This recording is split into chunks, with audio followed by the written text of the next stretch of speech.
Mr. Silent Channel. Tagalog Audio Novel Story. My Master. Kabanata 1911 hanggang 1920. Bawat isa ay may sariling plano. Kasabay nito, ang Misty Forest ay 100 metro ang layo mula kay Yang Yian at sa dalawa pa. May isang babaeng nakatalukbong, nakasuot ng apoy na pula, kasunod ang dalawang matandang babae na nakaitim at puti. Sinabi ng babae, ito talaga ang kapangyarihan ng kalawakan at ang malakas na apoy ng engkanto. Siguro kung saan nanggaling ang batang ito. Tutulong ba ang Pavilion Master? Tanong ng isang matandang babae na nakaitim. Maghintay tayo at tingnan. Ngayon ay tinatayang lumitaw na rin ang gusali ng Xiandan sa Misty Forest na ito. Hindi tayo, Woyan Pavilion, ang unang gagawa nito. At saka, tila hindi ganoon kadaling kunin ang inskripsyong anteng-anteng mula kay Yang Yiyo. Bilang karagdagan, ang matandang lalaki ng Demon Peel Hall, si Dong Yan, ay isang matandang Soro. Nabalitaan na si Dong Yan ay pinipino ang 8-9 Demon Peel maraming taon na ang nakalilipas, ngunit sa kasamaang palad ay hindi pa niya natagpuan ang pangunahing Ghost Mother Flower Tears. Sa kabaligtaran, balibalita na maraming beses nang naglabas-masok si Dong Yan sa Misty Forest. Ngayong napag-isipan ko na, ang matandang ito ay dapat may balita tungkol sa Ghost Mother Demon Tree, at ang Misty Forest na ito ay dapat isa sa mga pahiwatig. Hindi ko alam kung paano nagkasama si Dong Yan at ang batang ito na nagngangalang Yang Yiyu sa pagkakataong ito. Pero ngayon parang may something sa pagitan nila. Sa ilang mga transaksyon, makikita na walang gaanong tiwala sa pagitan ng dalawang panig, kung hindi, ang matandang lalaki na si Dong Yan ay nawala sa sandaling pumasok siya sa maulap na kagubatan, at iniwan si Yang Yian at ang dalawa pa. Sa madaling salita, bago maging malinaw ang sitwasyon, hindi tayo dapat magmadaling kumilos, maghintay at tingnan lamang. Kung susundin natin ang matandang si Dong Yan upang mahanap ang Ghost Mother Demon Tree, para sa atin, kahit na hindi natin makuha ang inskripsyong Daoist Talisman sa kamay ni Yang Yian, sulit ito. Ang Ghost Mother Demon Tree, hindi lamang mayroong Ghost Mother Flower Tears at iba pang mga bihirang gamot sa mundo, ngunit mayroon ding mga kayamanan sa buong katawan nito. Kung masupol mo ang isang Ghost Mother Demon Tree, makakakuha ka ng kayamanan. Ang babaeng nakapulang babae na tinawag na Miss ng matandang babae na nakaitim na nakadamit ay isa talaga sa 5 Deputy Pavilion Masters ng Woyan Pavilion, Deputy Pavilion Master Jing Ken.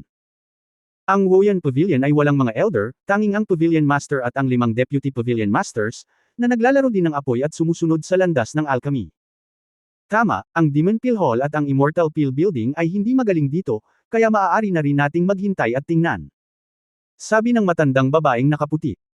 At sa isang matayog na puno 50 metro sa kanan ng Yang Yiyu sa mamba na kagubatan, isang maikling bata at 4 na taong nakasuot ng sandata ang nanunood din kay Yang Yiyu. Kung makikita ito ni Yang Yiyu, lalabas siya. Ang bata ay talagang ang Golden Turtle Immortal ng Refining Immortal Alliance. Panginoon, 30 metro ang layo ni Dong Yan. Sabi ng isang guard. Sinabi ng Golden Turtle Immortal, patuloy na manood. Oo.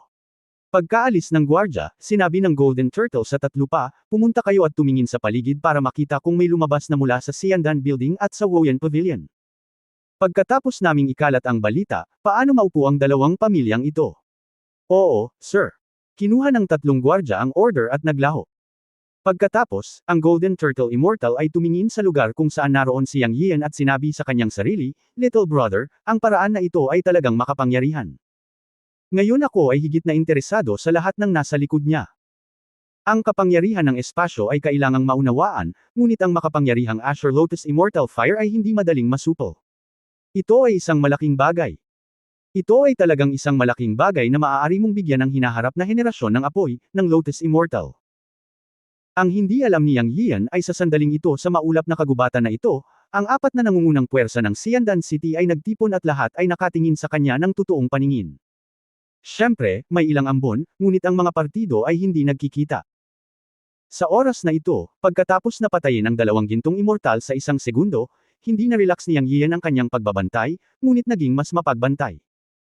Dahil pagkatapos lamang niyang patayin ang 2 ginintoang immortal, naramdaman niya ang hindi bababa sa 3 paghinga na hamampos sa kanya sa isang iglap, at ang hininga ay hindi mahina. Bagamat saglit lang iyon, sigurado siyang hindi ito ilusyon. Sa sandaling ito, kapag binitawan niya ang kanyang isip upang makaramdam, wala siyang maramdaman kahit ano. Alam niya na sa maulap na kagubatan na ito, siya ay nasa bukas, at hindi niya alam kung siya ay isang kaaway o kaibigan sa dilim. Anyway, alam niyang binabantayan siya. Hindi umimik si Dong Yan, matagal na niyang alam na may masamang balak ang matandang ito. Ngayon ay alerto na siya sa ibang puwersa. Ang tatlong aura na dumaan lang sa kanya ay nagmula sa iba't ibang direksyon, kaya sigurado siyang hindi nababanggitan si Dong Yan. Kung ito man ay kaaway o kaibigan, naisip ni Yang Yiyo na mas malamang ang kalaban. Ang unang taong naisip niya ay si Jie Lianhua mula sa Xiandan Building. Tanging ang Xiandan Building lang ang may kakayahan at kapangyarihan na tuklasin siya. Ngayon ay tila nadiskubre siya ng mga taga Xiandan Building nang lumitaw siya sa Wanyao Market. Bagamat nagbago ang kanyang hitsura, naiintindihan niya na ito ang mundo ng engkanto, hindi ang mundo ng paglilinang. Para sa mga immortal, marami pang paraan at sikreto para mahanap ang isang tao. Hindi katakataka na siya ay natuklasan ng mga taga Xiandan Building. At isipin mo, noong lumaban siya kay Jie Lianhua, nasa tabi niya sina Yan Chiksha at Zexang. Ngayon ay dalawa pa rin silang lalaki at isang babae. Maaaring hulaan ng iba. Kaya hindi nakakagulat na galit siya. Sa pag-iisip nito, ipinagpatuloy ni Yang Yiyo ang kanyang orihinal na anyo pagkatapos mailipat ang kanyang walang kamatayang enerhiya. Matapos makitang ipagpatuloy ni Yang Yiyo ang kanyang orihinal na hitsura, hindi napigilan ni Yan Chiksha na magtanong, "Guro, ano ang nangyayari sa iyo?" Sa totoo lang mahirap magsuot ng mukhang maskara. Mas komportable at natural ang orihinal kung anyo. Malapit nang matapos ang role-playing nostalgia. Zexang at Yan Chiksha, ibalik ang orihinal mong anyo. Marahil ay natuklasan na tayo mula noong bumaba tayo sa bundok. Ngayon ay hindi na kailangang itago. Kung ano ang darating ay darating din sa huli. Kung ibabalik nating tatlo ang ating hitsura, maaakit nito ang mga kalaban sa dilim, na isa ring magandang pagpipilian. Kinaikit ni Yang Yiyan ang kanyang mga mata at nagsalita, at bumalik sa normal ang kanyang hitsura. Ang kanyang puting buhok ay umaagos pa rin sa simoy ng hangin, ngunit walang nakakita sa kanyang mga mata na nakapatay. Sina Yan Chiksha at Zexang ay mga tagasunod na ngayon ni Yang. Sila ay kung ano sila, at lahat sila ay bumalik sa kanilang orihinal na hitsura. Sa gilid ni Yuan Xiandanlo, nakita ni Jie Lianhua na bumalik si Yang Yiyan at ang dalawa pa sa kanilang orihinal na anyo, ngunit nagngangalit siya at sinabing, "Si Lolo Jian talaga ang maput na bata, silang tatlo. Hindi kami nagkamali ng nakitang tao. Nagbago talaga ang itsura nilang tatlo. Buti na lang, hindi nila alam. Sila, ngunit ngayon isipin ito, ang balita tungkol kay Yang Yiyan at sa hitsura ng dalawa pa ay sadyang ipinakalat ng isang tao. Sa tingin ko ang taong nagpakalat ng balita ay malamang na may lihim na motibo. We wait and see, at tama na huwag magmadaling kumilos." Kinaikit ng dakilang eskrimidor ang kanyang mga mata at nagsalita. "Okay, susundin ko ang mga ayos ni Lolo Jian sa lahat." Lubos na iginalang ni Jie Lianhua ang dakilang eskrimidor. Hindi pa banggitin ang panig ni Jie Lianhua, ang iba pang tatlong puwersa na nakatago sa maulap na kagubatan ay ganito lahat. Walang isang panig ang gumawa ng anumang kakaibang paggalaw. Naghihintay ang lahat, at alam nilang lahat na malamang na may iba pang intensyon si Dong Yan. Matapos maibalik ni Yang Yiyan at ng dalawa pa ang kanilang orihinal na hitsura, maingat nilang naramdaman ang mga pagbabago sa aura sa kanilang paligid, ngunit sa oras na ito ay wala na silang naramdamang kakaiba. Sinulyapan niya si Zexang, at umiling din si Zexang para ipahiwatig na wala rin siyang nararamdaman. Ngayon ay tila hindi nalalabas ang kabilang partido. Kaya naisip ni Yang Yiyan, "Fair na, lumabas muna tayo sa maulap na kagubatan na ito." Dong Yan. Sinabi noon na kailangan mong dumiretso sa maulap na kagubatan para makalapit sa puno ng maltong ina demonyo. Pagkatapos ay naglakad silang tatlo ng diretso, at hindi sila mabitag ng maliit na maulap na kagubatan. Dahil parehong may sense of mind sila ni Zexang, kahit na lumakad sila paarap na nakapikit, nakakalabas pa rin sila. Alam din nilang hindi na hinintay ni Dong Yan silang tatlo, at malamang na sinusubukan ng matandang ito ang kanyang lakas. Sa katunayan, tama ang hula ni Yang Yiyan. Si Dong Yan, na nagtatago sa ambon sa dikalayuan, ay nakitang pinatay ni Yang Yiyo ang dalawang Golden Immortal Great Perfection Master sa ilang segundo. Matapos makita ang tatlong tao na nakabawi sa kanilang hitsura, alam niya na ang lakas ni Yang Yiyo ay hindi kasing simple ng Golden Immortal Great Perfection sa ibabaw. Sa bilis at berdeng apoy niyan, kahit humarap siya, baka hindi niya kayanin. Kaya't sinabi ni Dong Yan sa isa sa kanyang mga subordinate sa tabi niya, pumunta ka at dalhin si Yang Yiyo at ang tatlo pa. Ang lakas ng batang ito ay hindi mabibitag dito. Mas mabuting huwag na lang siyang bitag. Akayin mo sila at hayaan silang magpasalamat sa akin. Ang susunod na hakbang ay makuha ang Ghost Mother Flower Tears at gumawa ng mga plano. At dahil may iba pang mga tao dito sa Misty Forest, bubuo tayo sa Misty Forest. Hindi ko mabibigyan ng madaling panahon ang mga nanghihimasok na ito. Ayokong may mang-istorbo sa akin sa pagkolekta ng Ghost Mother Flower Tears. Oo, dadalhin ko si Yang Yiyu at ang iba pa at bubuksan ko ang formation. Kinuha ng subordinate ni Dongyan ang utos at umalis. Ang isa naman ay nagulat, Panginoon ko, wala ka nang nakitang iba. Iyon ay dahil ang mga tao sa maulap na kagubatan na ito ay makapangyarihan, hindi dahil hindi mo sila natagpuan. Wala akong kakayahan. Okay, hintayin mo si Yang Yiyu at ang iba pa dito. Mauuna na ako at hihintayin kita sa kabilang bahagi ng maulap na kagubatan. Kung magtatanong si Yang Yiyu, sabihin mo lang na nagpunta ako sa spell para mahanap ang Ghost Mother Demon Tree. Naiintindihan ko. Kabanata 1912 ang sitwasyon ng Ghost Mother Old Demon Tree. Sa pangunguna ng mga tauhan ni Dongyan, mas madaling lakarin ang susunod na daan, at mas mabilis silang naglakad. Makalipas ang 3 araw, lumabas sila sa maulap na kagubatan. Ngunit nakarating sila sa ibang lugar na tila mas madilim pa kay Yang Yiyu. Nang dumaan sila sa maulap na kagubatan, ang una nilang naramdaman ay isang pakiramdam ng pang-aapi. Ito ay nagmula sa presyon ng kalikasan, o mas tumpak, ito ay nagmula sa pang-aapi ng isang mas primitive, makapal at sinaunang kagubatan. Ito ay malinaw na isang matayog na sinaunang puno, at ito ay malinaw na mga halaman na may iba't ibang kulay, ngunit ang pangkalahatang hitsura ay patay na itim. Kaya ang unang pakiramdam ay kadiliman at pang-aapi. Isang uri ng pang-aapi na nagparamdam sa mga walang kamatayang tulad ni Yang Yiyu. Sobrang hindi komportable. Tila nakapasok sila sa kailaliman ng kabundukan. Tila pagkatapos na pumasok mula rito, sila ay haantong sa ibang mundo. Dao Yuyang. Sa sandaling ito, narinig ang boses ni Dongyan.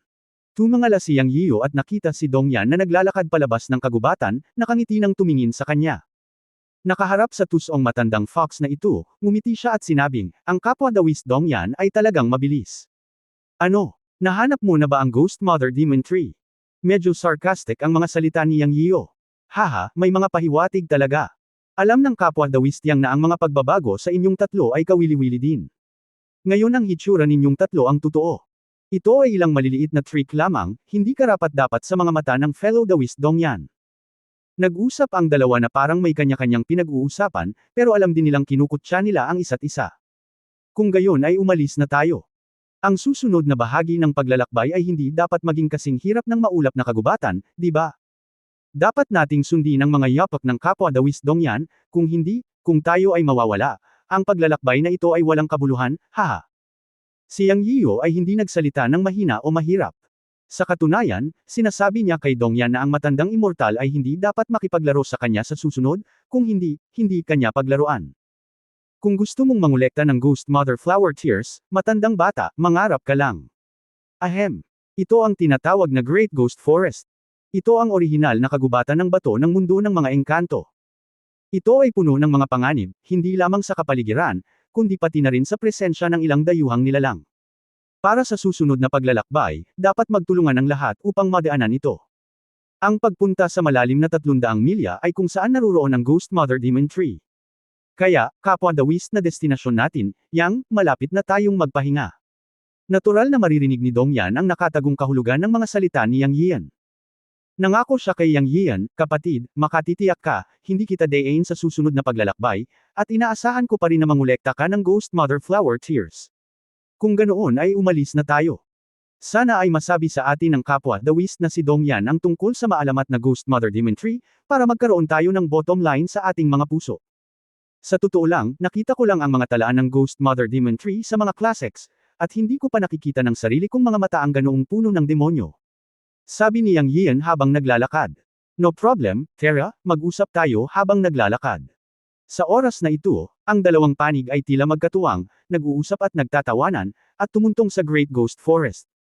Siyempre, noong paalis na si Dongyan, sinadya man o hindi niya sinasadya ang maulap na kagubatan sa likuran niya. Alam niyang may mga tao pa rin sa Mamban.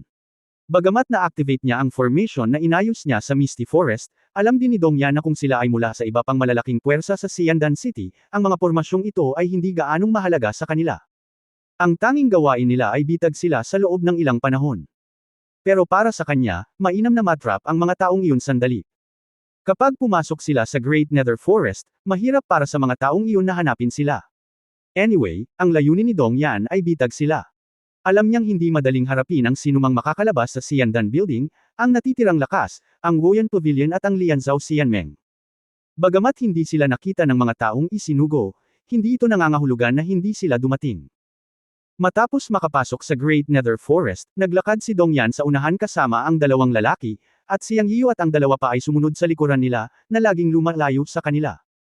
Sa ibabaw, ang dalawang panig ay magkatugma, ngunit sa katunayan, sila ay lihim na nag-iingat sa isa't isa. Ang isang bagay na alam ni Yang Yiu ay kung talagang hihintayin niyang mangolekta ng Ghost Mother Flower Tears, tiyak na sasalakayin siya ni Dongyan, ang matandang immortal. Nakita ito ni Yang Yian noong una niya itong nakilala. Ang matandang si Dongyan ay isang tipikal na nakangiting tigre. Ngunit siya ba, si Yang Yian, ay madaling mabuli. Inihanda na ito ni Yang Yian. Kung hindi kumilos ang matandang si Dongyan, ayos lang. Ngunit kung talagang gusto niya itong atakihin, hahayaan niyang uminom ng kaldero ang matandang ito. Kung nahaharap siya sa antas ng Hanyuan, maaaring matakot siya, ngunit kapag nakaharap si Daloo, hindi na talaga natatakot si Yang Yian ngayon. Not to mention that he has his own means, Zexang alone can handle it. Ayon kay Dongyan, ang Ghost Mother Demon Tree ay nasa loob ng 300 milya mula sa Great Yew Forest. Hindi nagtanong si Yang Yian sa oras na ito. Pakiramdam niya ay hindi nagsisinungaling si Dongyan sa pagkakataong ito. Sila naglalakad at nag-usap sa buong daan. Hiniling niya kay Dongyan na pag-usapan ang sitwasyon ng Ghost Mother Demon Tree. Sa pagkakataong ito, hindi na nagdalawang isip ang matanda at detalyadong pinag-usapan ang tungkol sa Ghost Mother Demon Tree. Sinabi ko sa iyo ang pangunahing sitwasyon ng Ghost Mother Demon Tree noong nakaraan. Ngayon ay pag-usapan natin ang mga nakakatakot na aspeto ng Ghost Mother Demon Tree. Ang punong ito ay talagang isang uri ng demonyo na napalitan ng espiritu na katulad ng puno ng balang. Ito ay mas katulad ng isang mutant. Sa pangkalahatan, tumatagal ng 1,000 taon upang maging isang demonyo, 10,000 taon upang maging isang malaking demonyo, at 100,000 taon. Ang nakita ko ay dapat ay isang 10,000 taong gulang na demonyo. Kadalasan, ang puno ng balang ay isang matayog na kagubatan. Sa katunayan, mula ngayon, nakatungtong na tayo sa teritoryo ng Ghost Mother Demon. Ngunit huwag mag-alala, hanggat hindi mo hinawakan ang mga punong ito, hindi ka aatake. Ang pinakadelikadong bagay ay kapag malapit ka sa pangunahing katawan. Napakalaki ng pangunahing katawan ng matandang demonyo. Kung hahakbang ka sa loob ng 100 metro, aatake ito. Ang mga baging ay parehong matigas at malambot, hindi kukulangan sa mas mababang antas ng immortal na mga armas. Kapag hinagupit, ang masamang puwersa ng yin ay papasok sa katawan at ito ay lason, na maaari ring magdulot ng mga guni-guni at paralysis. Siyempre, hindi ito ang pinaka-nakakatakot na bagay tungkol sa Ghost Mother Demon. Ang pinaka-nakakatakot na bagay ay ang pangunahing katawan ay maaaring hatiin sa siyam na clone na puno ng demonyo, at ang Ghost Mother 9 Evil Formation na nabuo ay nakamamatay. Sa sandaling nakulong sa Forma Sion, mahirap na makatakas. Sa kabutihang palad, ang Ghost Mother Demon Tree ay hindi umabot sa 10,000 taon na antas, kaya't maaari pa rin nating harapin ito, kaya't hindi na kailangang mag-alala ng labis. Hanggat mag-iingat tayo, atras tayo pagkatapos makuha ang Ghost Mother Flower Tears sa puno, at walang panganib. Matapos pakinggan ang sinabi ni Dongyan Laogwei, tumanggo si Yang Yiu para ipakita na alam niya, ngunit hindi niya ito lubos na pinaniwalaan. Ang matandang immortal na ito ay nagsabi na madali para sa kanya na sabihin na ang Ghost Mother Demon Tree ay wala, ngunit kung ano talaga ang hitsura nito ay malalaman lamang pagkatapos makipag-ugnayan, at naramdaman ni Yang Yiu na ang matandang immortal na ito ay hindi nagsabi sa kanya ng tunay na kapangyarihan ng Ghost Mother Demon Tree. Ito ay malamang na gusto niyang maghukay ng butas para sa kanyang sarili. Anyway, hindi niya sineseryoso ang mga salita ni Dongyan Laogwei, ngunit lalo siyang naging mapagbantay sa kanyang puso. Sa daan, ang magkabilang panig ay may kanya-kanyang iniisip. Sila hindi makalakad ng mabilis sa madilim na kagubatan, ngunit walang seryosong nangyari. Sa pangunguna ni Dongyan, iniwasan nila ang ilang nilalang na nakatago sa kailaliman ng kagubatan. Alam ni Yang Yiu na pamilyar ang matandang ito sa lugar na ito, kaya hindi siya nag-aalala tungkol sa kahit ano. Naglakad sila ng 7 araw sa 300 milya ng madilim na kagubatan. Matapos ang ika-7 araw, sa wakas ay nakarating na sila sa kanilang destinasyon. Nakakita rin si Yang Yiu ng isang tunay na matayog na puno, o isang behemoth. Ito ay makikita mula sa 5 o 600 metro ang layo. Isang madilim na berdeng matayog na puno, ang mga sanga ay tila tumutubo sa dagat ng mga bituin sa kalangitan, at ang dulo ay hindi makikita sa isang sulyap. At ang lugar na inookupahan nito ay parang isang malaking kagubatan. Pero sabi ni Dongyan, branch lang ito ng Ghost Mother Demon. Kung gusto mong makuha ang essence ng mga bulaklak sa Ghost Mother Demon Tree, ang Ghost Mother Flower Tears, kailangan mong ipasok ito at makalapit sa main trunk, dahil limitado rin ang Ghost Mother Flower Tears at hindi sa buong treetops. Napakalaking matayog na puno ang puno ay mayroon lamang siyam na bulaklak na kasing laki ng pakwan, na naglalaman ng Ghost Mother Flower Tears. Matapos makita ang pangunahing katawan ng Ghost Mother Demon Tree, ilang tao ang huminto 5 o 600 metro ang layo. Sa oras na ito, ngumiti si Dong Yan at sinabi kay Yang Yiyo, Dao Yuyang, mula ngayon, kapag tumuntong na tayo sa pangunahing katawan ng Ghost Mother Demon Tree, aatakihin tayo ng hindi mabilang na mga sanga at baging, na lubhang mapanganib. Kung ayaw mong makipagsapalaran, sabihin sa akin ang paraan ng pagkolekta ng Ghost Mother Flower Tears, at sasagutin ko ang iyong panganib, inang bulaklak. Ito. Ang mukha ni Dong Yan ay puno ng sinseridad sa oras na ito, na parabang isinasaalang-alang niya si Yang Yiyo. Pero, ngumisi si Yang, pinaikit ang kanyang mga mata at sinabing, ang kabaitan ni Dao Yu Dong Yan ay pinahahalagahan ito ni Yang, ngunit dahil ito ay isang pakikipagsapalaran, natural na lahat ay gagawin ito ng sama-sama. Ako, si Yang Yiyo, ay hindi ang uri ng tao na umaatres sa harap ng panganib. At saka, paano ko hahayaan si Dao Yu Dong Yan na makipagsapalaran? Kung ito ay umalis, ang mga tao ay tatawanan si Yang, Yang umalis, ang mga tao ay umalis. Magkasama tayo sa panganib at mamatay haha. Nang matapos magsalita si Yang Yiyo, dumilim at dumilim ang mukha ni Dong Yan. Kabanata 1913 ang batang iyon ay hindi mabuting tao. Paano maloloko si Yang Yian sa sandaling ito? Ligtas bang tumayo sa labas? Sa tingin mo ba ako ay tanga? Anyway, malinaw na malinaw ang kahulugan, matandang bata, huwag mo akong subukang lokohin.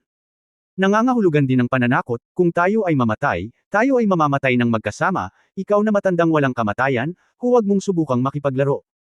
Kaya't paanong hindi ito maintindihan ni Dong Yan nang marinig niya ito, at ang kanyang mukha ay umitim sa galit. Ngunit talagang ayaw niyang palampasin ang anumang pagkakataon para lokohin si Yang Yian.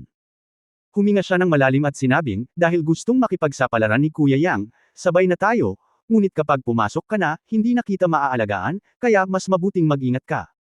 Si Yang at ang dalawa pa ay malayang protektahan ang kanilang sarili, kapatid na Dong Yan, huwag mag-alala. Nakangiting sabi ni Yang Yian. Then let's go, malamig na ngumuso si Dong Yan at nanguna sa dalawang lalaki sa dagat ng makakapal na dahon ng Ghost Mother Demon Tree. Magsaya ka at sumunod sa amin, mag-ingat sa matandang immortal na ito na manlinlang sa atin. Pagkatapos magpaliwanag kina Zhu Ziang at Yan Shiksha, sumunod si Yang Yian nang may isang flash. Sa katunayan, kung hindi natakot si Dong Yan kay Zhu Ziang, matagal na niyang sinalakay si Yang Yiyo. Ang pagkontrol kay Yang Yiyo ay nangangahulugan ng pagkontrol sa paraan ng pagkolekta ng Ghost Mother Flower Tears. Nakakalungkot na hindi umaalis si Zhu Ziang sa tabi ni Yang Yiyo. Si Dong Yan ay takot na takot pa rin sa isang demonyong engkanto na kapareho ng antas. At hindi siya binibigyan ni Yang Yiyo ng anumang pagkakataon. Siyempre, bago makuha ang paraan ng pagkuha ng Ghost Mother Flower Tears, hindi tuluyang makikipaghiwalay si Dong Yan. Matapos makuha ang Ghost Mother Flower Tears kay Yang Yiyo, maghihiwalay ang dalawang panig. Sunod-sunod na pumasok ang dalawang panig sa hanay ng mga dahon ng Ghost Mother Demon Tree. Madilim at madilim ang pakiramdam ni Yang Yiyo nang pumasok siya.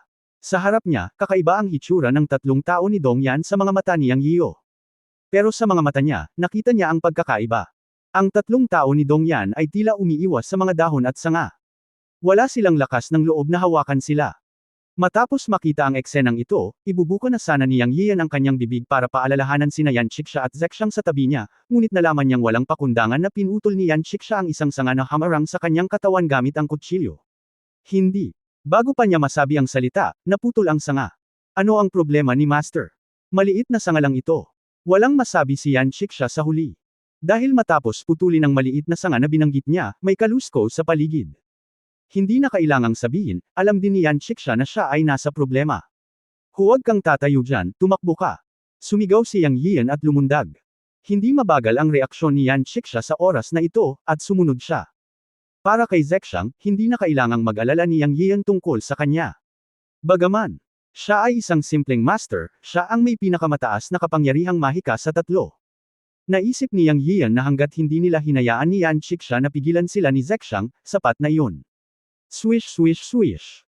Ang buong dagat ng mga dahon ay nanginginig, at sa isang iglap naramdaman ni Yang Yian na ang buong mundo ay gumagalaw. Alam niya na ito ang kinahinatnan ng paghipon ni Yan Shiksha sa Ghost Mother Demon Tree. Hindi sinabi sa kanila ni Dong Yan, ito ay sadyang upang dayain sila. Ngunit hindi madaling guluhin si Yang. Napakabilis niya at hinabol niya si Dong Yan at ang dalawa pa. Kung mamamatay tayong magkasama. Sa tingin mo ba puro usapan lang ang young master na ito? Dahil nagsimula ng gumalaw ang malalaking sanga ng Ghost Mother Demon Tree, sabay nating harapin ito. Nakita ni Dong Yan si Yang Yiyu na humahabol, ngunit minisyon niya ang gilid ng kanyang bibig, biglang bumilis, at agad na humiwalay kay Yang Yiyu. Yang Yiyu.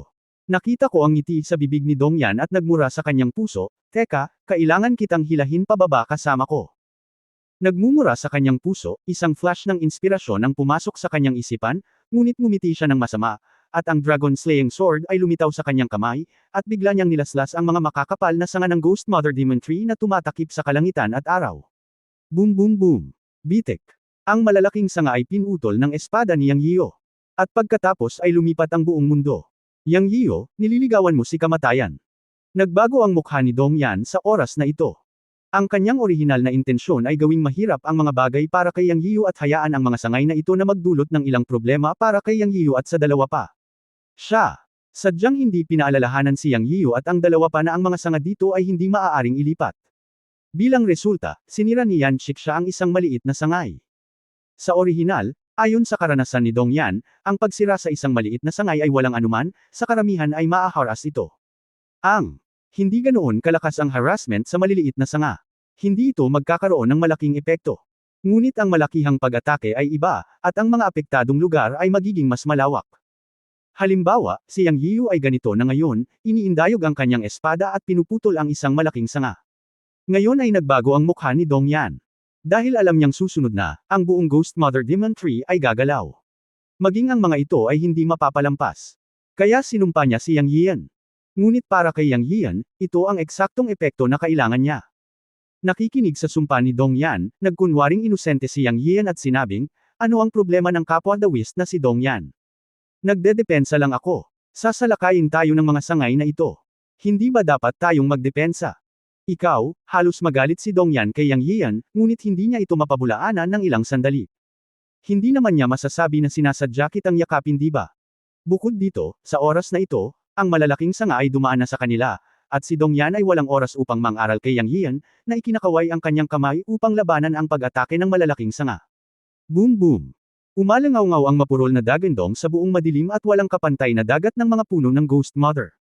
Si Yang Yian at ang dalawa pa ay iwinagayway din ang walang kamatayang mga sandata sa kanilang mga kamay upang labanan. Walang paraan upang labanan sa oras na ito. Ang napakatinding makakapal na mga sanga ay dumaan sa buong mundo, at wala silang mapagtataguan.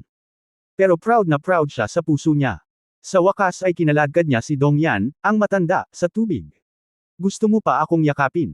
Mangarap ka. Kung ayaw mong gumanda tayo, wala kang maiisip na kapayapaan. Puro kalokohan ang napagkasunduan naming pagtutulungan. Ngayong nahanap na natin ang Ghost Mother Demon Tree, hindi ko na kayo kailangan. Ako mismo ang makakakolekta ng Ghost Mother Flower Tears. Kung alam ni Dong Yan kung ano ang iniisip ni Yang Yiyu sa sandaling ito, magiging sobrang depressed siya na susuka siya ng dugo, tama ba? Kinakalkala niya si Yang Yiyu, at naramdaman na ni Yang Yiyu na si Dong Yan, ang matandang immortal, ay may maruming pag-iisip at hindi tapat sa pakikipagtulungan. Kaya naisip ni Yang Yiyu na ito ay napakasimple, kung mas magulo ang eksena, mas mabuti. Anyway, alam na natin na ang Ghost Mother Demon Tree ay malalim sa dagat ng mga puno, kaya kailangan na lang natin itong patayin. Kung paano makarating doon, dapat may paraan si Dong Yan, pero hindi mahirap para sa kanya, pilitin mo lang. Sino ang natatakot sa kung sino? Guro, ang mga sanga na ito ay hindi kasing hirap gaya ng inaakala namin. Diretso na tayo. Anyway, ngayon alam na natin na ang Ghost Mother Flower Tears ay malalim dito. Kung wala siya, Dong Yan, mas magagawa natin ang mga bagay-bagay. Kung susundin natin ang matandang immortal na ito, maaari pa rin tayong mapited. Ikanaway ni Yan Shiksha ang malaking kutsilyo sa kanyang kamay, patuloy na pinuputol ang mga sanga na gumugulong at humahagupit, at nagsalita ng malakas kay Yang Yiyu. Hehe, yun ang ibig kong sabihin. Sumunod kayong dalawa sa akin, sumugod na lang muna tayo. Ngumisi si Yang Yian at kinausap sina Yan Shiksha at Zexang. Pagkatapos ay sumambulat siya sa berdeng lotus na apoy sa buong katawan upang linisin ang daan. Tulad ng naisip niya, ang mga sanga ng Ghost Mother na ito ay sobrang yin sa kalikasan. Ang katawan ay orihinal na isang puno, at ang mga puno ay hindi natatakot sa apoy. Not to mention the third-rank lotus fire sa fairy world. Nang ilabas niya ang apoy ng lotus upang linisin ang daan, ang mga sanga na ito ay talagang nag-aapoy, at sila ay umatras na may kakaibang sigaw. Sumugod silang tatlo sa kailaliman ng dagat ng mga puno. Ang mga sanga na tumatakip sa langit at araw ay lahat ay umatras, labis na natakot sa apoy ng lotus ni Yang Yian, sa takot na sila ay magliyab. Nang madaanan ni Yang Yian si Dong Yan at ang dalawa pa, ngumisi siya at tumawa. Dong! Ang mukha ni Yan ay naging itim na parang uling, at nagngangalit ang kanyang mga ngipin habang pinagmamasdan si Yang Yian na pumasok sa kailaliman ng dagat ng mga puno. Sa oras na ito, si Dong Yan at ang kanyang dalawang tauhan ay nakulong sa loob ng napakaraming sanga, at tila mahihirapang makalabas sa loob ng maikling panahon. Gayunpaman, nang mawala si Yang Yiu at ang dalawa pa, si Dong Yan, na may maitim na mukha, ay nagpakita ng masasamang ngiti. Sa sumunod na sandali, may kumislap na ilaw sa kanyang kamay at may lumabas na bote ng porselana, na agad niyang dinurog. Biglang kumalat ang kakaibang halimuyak, at ang mga sanga na umatake sa kanila ay agad na umatras, malayo sa kanila. Sa isang iglap, walang sangay na umaatake kay Dong Yan at sa dalawa pa, at wala na sila sa panganib. Aking Panginoon, naloko si Yang Yiu, sabi ng isang subordinate. Haha, hindi magandang lalaki ang batang iyon, kaya natural na hindi siya makikipagtulungan sa atin ng taos-puso. Pinakaligtas na isipin niya na niloloko natin siya at mismong nangongolekta ng Ghost Mother Flower Tears. Pagkatapos niyang makuha, tayo na ang magiging Oriole, di ba mas convenient? Iniisip talaga ng munting bastard na ang pagtatanim ko ng dayuan ay palamuti lang at hindi kayang humarap sa ilang sanga, haha, tumawa ng malakas si Dong Yan. Kabanata 1914 na Weird Vines. Hindi alam ni Yang Yian na sinadya talaga itong ginagawa ni Dong Yan, naghihintay sa kanya na maging mantis, at pagkatapos ay ang matanda ang magiging Oriole. Ngunit hindi ito mahalaga kay Yang Yian. Mula nang magsimula siyang magsanay ng Taoismo, naunawaan niya ang isang katotohanan na pinakaligtas na umasa sa kanyang sarili sa lahat ng bagay. Siya. At masasabing ginagamit lang ni Dong Yan ang isa't isa. Alam ni Dong Yan kung saan mayroong puno ng demonyong ina ng multo, at alam niyang si Yang Yian kung paano kolektahin ang mga luha ng inang multo. Sa umpisa pa lang, nagtutulungan daw silang dalawa, pero sa totoo lang, simula pa lang ay pinag-iisipan na nilang gamitin ang isa't isa. Kinailangan ni Yang Yian si Dong Yan na dalhin siya para hanapin ang puno ng demonyong ina ng multo. Ang kailangan ni Dong Yan ay si Yang Yian na kolektahin ang mga luha ng Ghost Mother na bulaklak, at pagkatapos ay ninakawan si Yang Yian mula sa kanyang mga kamay, hindi lamang para makuha ang Ghost Mother Flower Tears, kundi para makuha din ang mga inscription kay Yang Yian. Ang wishful thinking ay itinakda sa simula. Ngayon ang pag-unlad ng mga bagay ay gumagalaw sa direksyon na inaasahan ni Dong Yan. Kung ano ang magiging hitsura nito sa huli, hindi ito tiyak. Dahil hindi madaling guluhin si Yang. Siya ay natural na magkakaroon ng paraan sa oras na iyon. At may iba pang hindi tiyak na mga kadahilanan dito. Iyon ang tatlong pangunahing puwersa ng Xiandan Building, Woyan Pavilion, at Lianzhou Xianmeng. Inakala ni Dong Yan na kontrolado niya ang lahat, ngunit ang hindi niya alam ay ang tatlong pangunahing puwersang dumating dito ay may mga Panginoon. Ang pagbuo ng Misty Forest ay maaaring bitag ng mga ordinaryong immortal, ngunit hindi nito mabitag ang mga master. Ang tatlong pangunahing puwersa tulad ng Xiandan Building ay nasa pantay na katayuan sa kanyang Demon Peel Palace, at maging ang Lianzhou Xianmeng, na hindi kailanman nasangkot sa pakikibaka ng Xiandan City, ay ang tunay na malaking puwersa. Ang layunin ng Golden Turtle Immortal ni Lianzhou Xianmeng ay napakalinaw, na darating upang lihim na tulungan si Yang Yiu. Lalo na hayaan si Yang Yiu na makatagpo ng mga kalkulasyon. Sa sandaling ito, sa labas ng Ghost Mother Demon Tree, sa gilid ng Misty Forest, ang mga tao ng tatlong pangunahing puwersa ay lumabas, at nakita rin nila ang parang dagat na Ghost Mother Demon Tree na gumagalaw. Ghost Mother Demon Tree pala yun, haha, itong matandang aswang na si Dong Yan, no wonder nagtayo siya ng formation sa Misty Forest. Ayaw niya pala na malaman ng mga tao na may Ghost Mother Demon Tree dito, pero nakalimutan niya, hindi ako kayang bitag ng maliit na Misty Forest. Kinaikit ng mahusay na eskrimidor ng Xiandan Building ang kanyang mga mata at sinabing. Ito ang unang pagkakataon na narinig ni Jia Lianhua ang tungkol sa Ghost Mother Demon Tree, at hindi niya maiwasang magtanong, Lolo Jian, ano ang Ghost Mother Demon Tree? Parehong pumasok ang matandang Ghost Dongyan at ang batang iyon na si Yang Yiu. Ano ang dapat nating gawin? Ito ang unang pagkakataon na nakakita ako ng ganoong kalaking puno. Natatakot ako na hindi ito madaling harapin. Haha, okay lang. Itong Ghost Mother Demon Tree ay mahirap talagang pakitunguhan, pero may paraan. Ang ganitong klaseng puno ng demonyo ay isa ng demonyong espiritu na matagumpay na nalilinang. Nakakatakot ang mga nasa 10,000 taong gulang, ngunit mayroon silang kayamanan. Ang puno ng demonyo ay may 9 na bulaklak, at ang mga bulaklak ay nagdadalang tao sa asensya ng langit at lupa. Pinipino ang mataas na antas na walang kamatayang mga tabletas. Walang kabuluhan ang aming paglalakbay sa pagkakataong ito. Kung makakakuha tayo ng ganitong uri ng immortal na gamot, ang ating immortal pill building ay makakapagpino ng higit pang mga immortal na table tasks. Ang pinakamahalagang bagay ay ang puso ng Ghost Mother Demon Tree, na siyang kayamanan na pinapangarap ng lahat ng practitioner sa mundo. Ang pagpino at pagsipsip nito ay kahangahangang lampas sa mga salita. Ang iyong mga kasanayan ay lubos na mapapabuti, tara na at ibahagi ang kayamanang ito, hahaha. Tumawa ang dakilang eskrimador at dinala si Jia Lianhua sa dagat ng mga puno ng Ghost Mother. Sa kabilang panig, ang ikalimang Deputy Pavilion Master na si Jing Ken, isang babaeng nakasuot ng pulang damit mula sa Woyan Pavilion, ay lumabas din sa maulap na kagubatan at nakita ang walang hangganang dagat ng mga puno ng multo. Bamulong siya, napakalaki ng miniature ni Dongyan. Tara na at makisaya. Pagkatapos niyang magsalita, lumakad siya sa dagat ng mga puno ng multo kasama ang dalawang matandang babae, isang itim at isang puti. Matapos pumasok ang dalawang grupo sa dagat ng mga puno ng multo, lumitaw ang Golden Turtle Immortal ng Refining Immortal Alliance kasama ang apat na bantay ng hangin, ulan, kulog at kidlat. Hindi ko ini-expect na ito pala ang Ghost Mother Demon Tree. Tila binabalak ni Dongyan ang puso ng Ghost Mother Tree. Mabuti iyan. Kami, ang Refining Immortal Alliance, ay dapat ding makisali sa mga ganyang bagay na demonyo. Siyempre, pagkatapos makapasok, naaalala ng lahat na protektahan si Yang Yiyu at huwag hayaang mamatay ang batang iyon. Malaking tulong ang alchemist na nasa likod niya sa Refining Immortal Alliance. Sabi ng Golden Turtle Immortal. Naiintindihan ko. Sabay-sabay na sagot ng apat.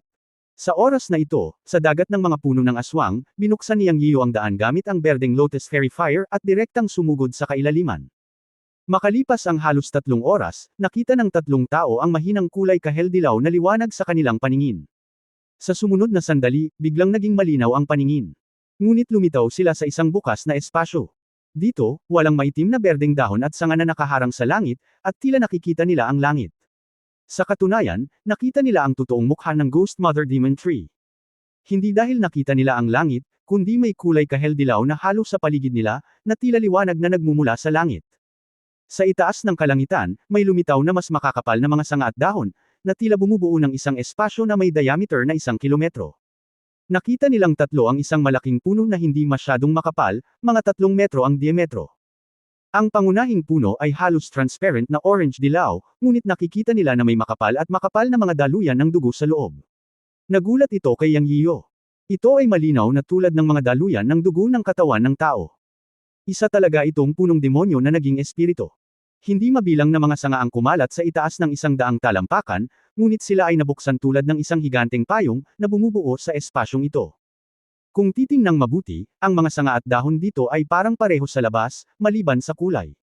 Ang mga sanga at dahon dito ay orange dilaw, at naglalabas ng malabong halo, na nagbibigay liwanag sa espasyong ito. Ito ba ang tunay na katawan ng Ghost Mother Demon Tree? Hindi napigilan ni Yan Shiksha na magsalita. Dapat lang. Sabi ni Yang Yiyu. Bakit parang walang panganib? Medyo nalito si Yan Shiksha. Sinabi ni Yang Yiyu, mag-ingat, mas maliit ang panganib, mas malaki ang panganib. Tumingin ka, nagsalita si Zexang sa sandaling ito, itinuro ang tuktok ng kanyang ulo. Tumangala sina Yang Yiyu at Yan Shiksha, ngunit nakakita ng mga bulaklak na kasing laki ng pakwan, hugis maliit na parol, pula ng dugo, kapareho ng kulay ng mga daluyan ng dugo sa puno.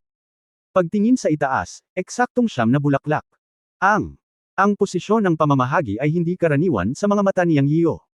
Kung titingnang mabuti, ito ay naging isang 9 na parisukat na kaayusan.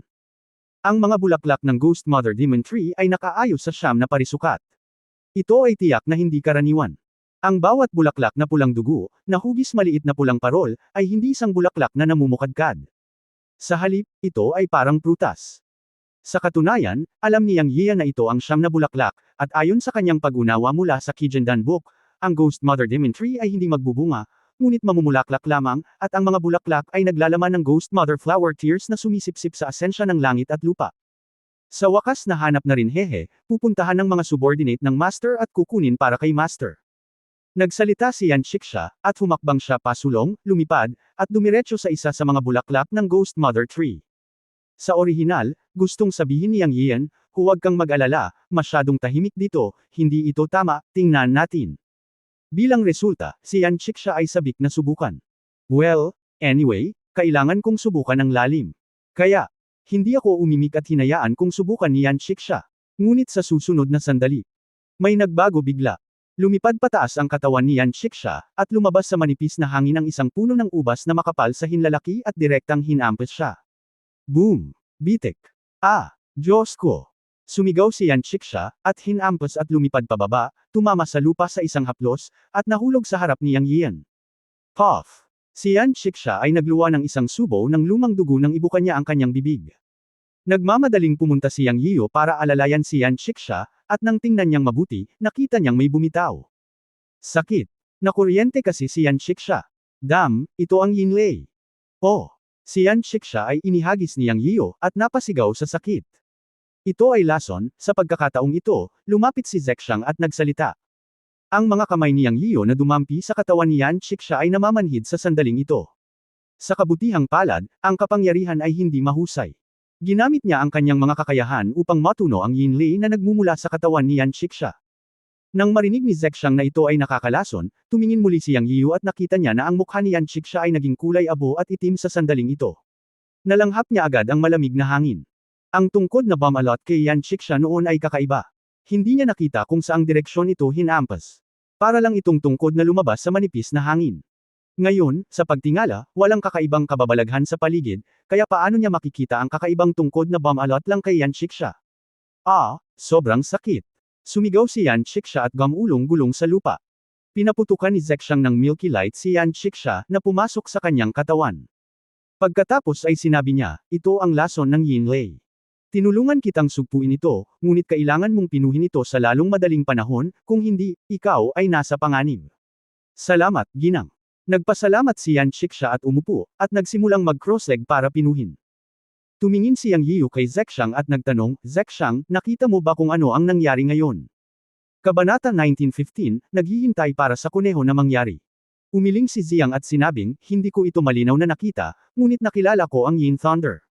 Dapat itong nauugnay sa kapaligiran kung saan tumutubo ang Ghost Mother Demon Tree. Ito ay isang lugar na sobrang yin, at sinisipsip nito ang yin evil, na nagiging yin thunder, at ito ay lason. Kung gusto nating makuha ang Ghost Mother Bods, kailangan muna nating maghanap ng paraan para malutas ang pag-atake ng yin thunder, o ang pag-atake ng mga kakaibang baging na iyon. Totoo yun, ngunit nakikita ko na marahil higit pa sa mga baging ang narito. Ang Ghost Mother Demon Tree ay isang nilalang na nakamit ang tagumpay sa paglilinang. Hanggang ngayon, wala kaming nakikitang anumang paggalaw mula sa punong-puno. Hindi dapat ganito. Sa pagtingin sa pangunahing puno ng kahoy, may mga daluyan ng dugo sa loob, na isang katangian na maaari lamang lumitaw sa mga nilalang na may napakataas na paglilinang. Ngayon ay tila ang Ghost Mother Demon Tree na ito ay hindi nilinang sa loob ng libu-libong taon, ngunit marahil sa 10,000 taon. Ang bastos na si Dongyan ay nagbabalak laban sa atin. Sinumpa ni Yang Yiyo si Dongyan sa malalim na boses. May naisip din siya. Natatakot ako na sadyang pinapasok muna tayo ng matandang Dongyan na iyon, at gustong kolektahin natin ang Ghost Mother Flower Tears. Natatakot ako na diretsyong agawin niya sila pagdating ng panahon. Naisip ito ni Yang Yiyo at agad na nagkaroon ng ideya. Sinabi niya kay Zexang, wala tayong ginagawa ngayon, mag-aaksaya ka lang ng oras dito. Gusto ni Dongyan, ang matandang iyon, na lumaban tayo hanggang kamatayan para mangolekta ng Ghost Mother Flower Tears. Naglakas loob akong sabihin na kapag tayo ay napagod, o magkabilang panig ay nasugatan, o kapag nakolekta natin ang Ghost Mother Flower Tears, tiyak na tatalon siya upang mamitis ng kanyang mga pitch.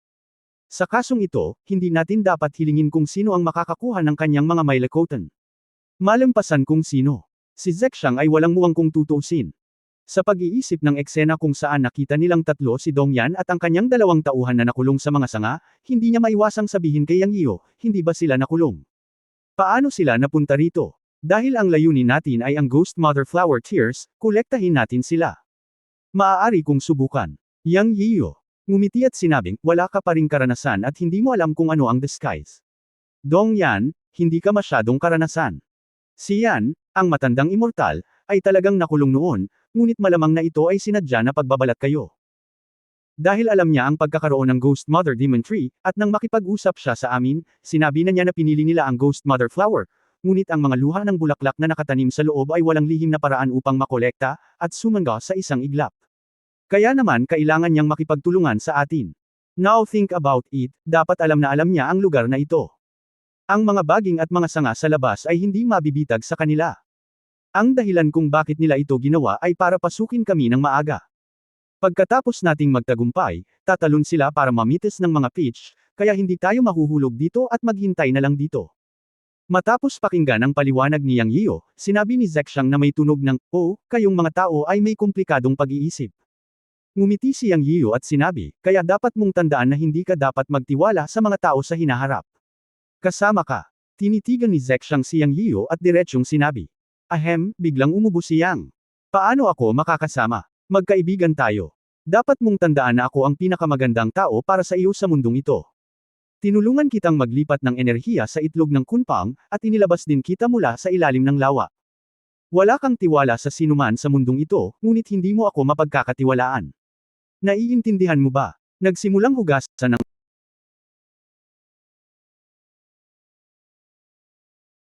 ng utak niyang ang inosenteng si Zexang. "Oh, sa kaibuturan ng aking puso, nararamdaman ko rin na dapat kitang pagkatiwalaan, ngunit ang pakiramdam na ito ay hindi masyadong komportable." Tumagilid ang ulo ni Zexang at nagsalita. Namula ito kay Yang. Alam niyang kailangang maniwala si Zexang sa kanyang sarili sa kaibuturan ng kanyang puso. Ito ay dahil pagkatapos niyang inumin ang tubig ng buhay, ang lahat ng kanyang buhay at kamatayan ay kontrolado niya. Sa madaling salita, siya ang Panginoon ni Zexang, kaya mula sa kaibuturan ng kanyang kaluluwa, hindi siya kayang ipagkanulo ni Zexang, at natural na kailangang maniwala sa kanya. Yang ay hindi nais na gamitin ang tubig ng buhay upang pigilan si Zexang, kaya bihira niyang binanggit muli ang tubig ng buhay sa kanyang harapan, at hindi kailanman sinabi ang orihinal na kahulugan ng tubig ng buhay. Sana lang ay magkaroon ng magandang resulta ang inosenteng babaeng ito sa pagsunod sa kanya. Ngunit anuman ang mangyari, silang dalawa ay nakatadhana na hindi mapaghihiwalay, dahil ang itlog ng kunpang ay ganap na nasa ilalim ng kontrol ni Yang Yian. At si Zexang, ang kunlong, ay ipinanganak upang maging tagasunod at tagapag-alaga ng kunpang. Siyempre, pinili niyang nahuwag pansinin ang tanong ni Zexang. Sunod, binabantayan nilang dalawa si Yan Shiksha sa tabi ng Yan Shiksha, malayo sa Ghost Mother Demon Tree, sa gilid ng hanay ng kilometrong ito.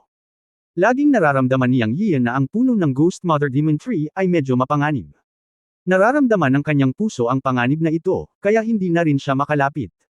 Sa likod naman niya, pagkapasok nila dito, nahanap na nila na wala ng daan palabas. Nagkaroon ng barrier dito, na 1 kilometrong range barrier na nabuo ng trunk ng Ghost Mother Demon Tree. Ngunit hindi siya nagmamadali. Anyway, hindi niya naisip na lumabas ng ganoon kabilis. Kailangan pa rin niyang makuha ang Ghost Mother Flower Tears. Ito. Kaya lang nasa harap niya ang Ghost Mother Flower, at ayaw niyang mamitis ng mga peach si Dongyan, ang matandang immortal. Bukod dito, ang kakaibang mga baging ay maaaring lumabas sa manipis na hangin, at ang mga ito ay nakakalason kay Yinlei. Ang paghagupit sa katawan, bagaman hindi siya maaaring mamatay, tiyak na hindi ito komportable. Ayaw niyang maging sip-sip. Ngayon ay hinihintay na lamang niya si Dongyan at ang kanyang 2 tauhan na pumasok at bigyan sila ng suntok.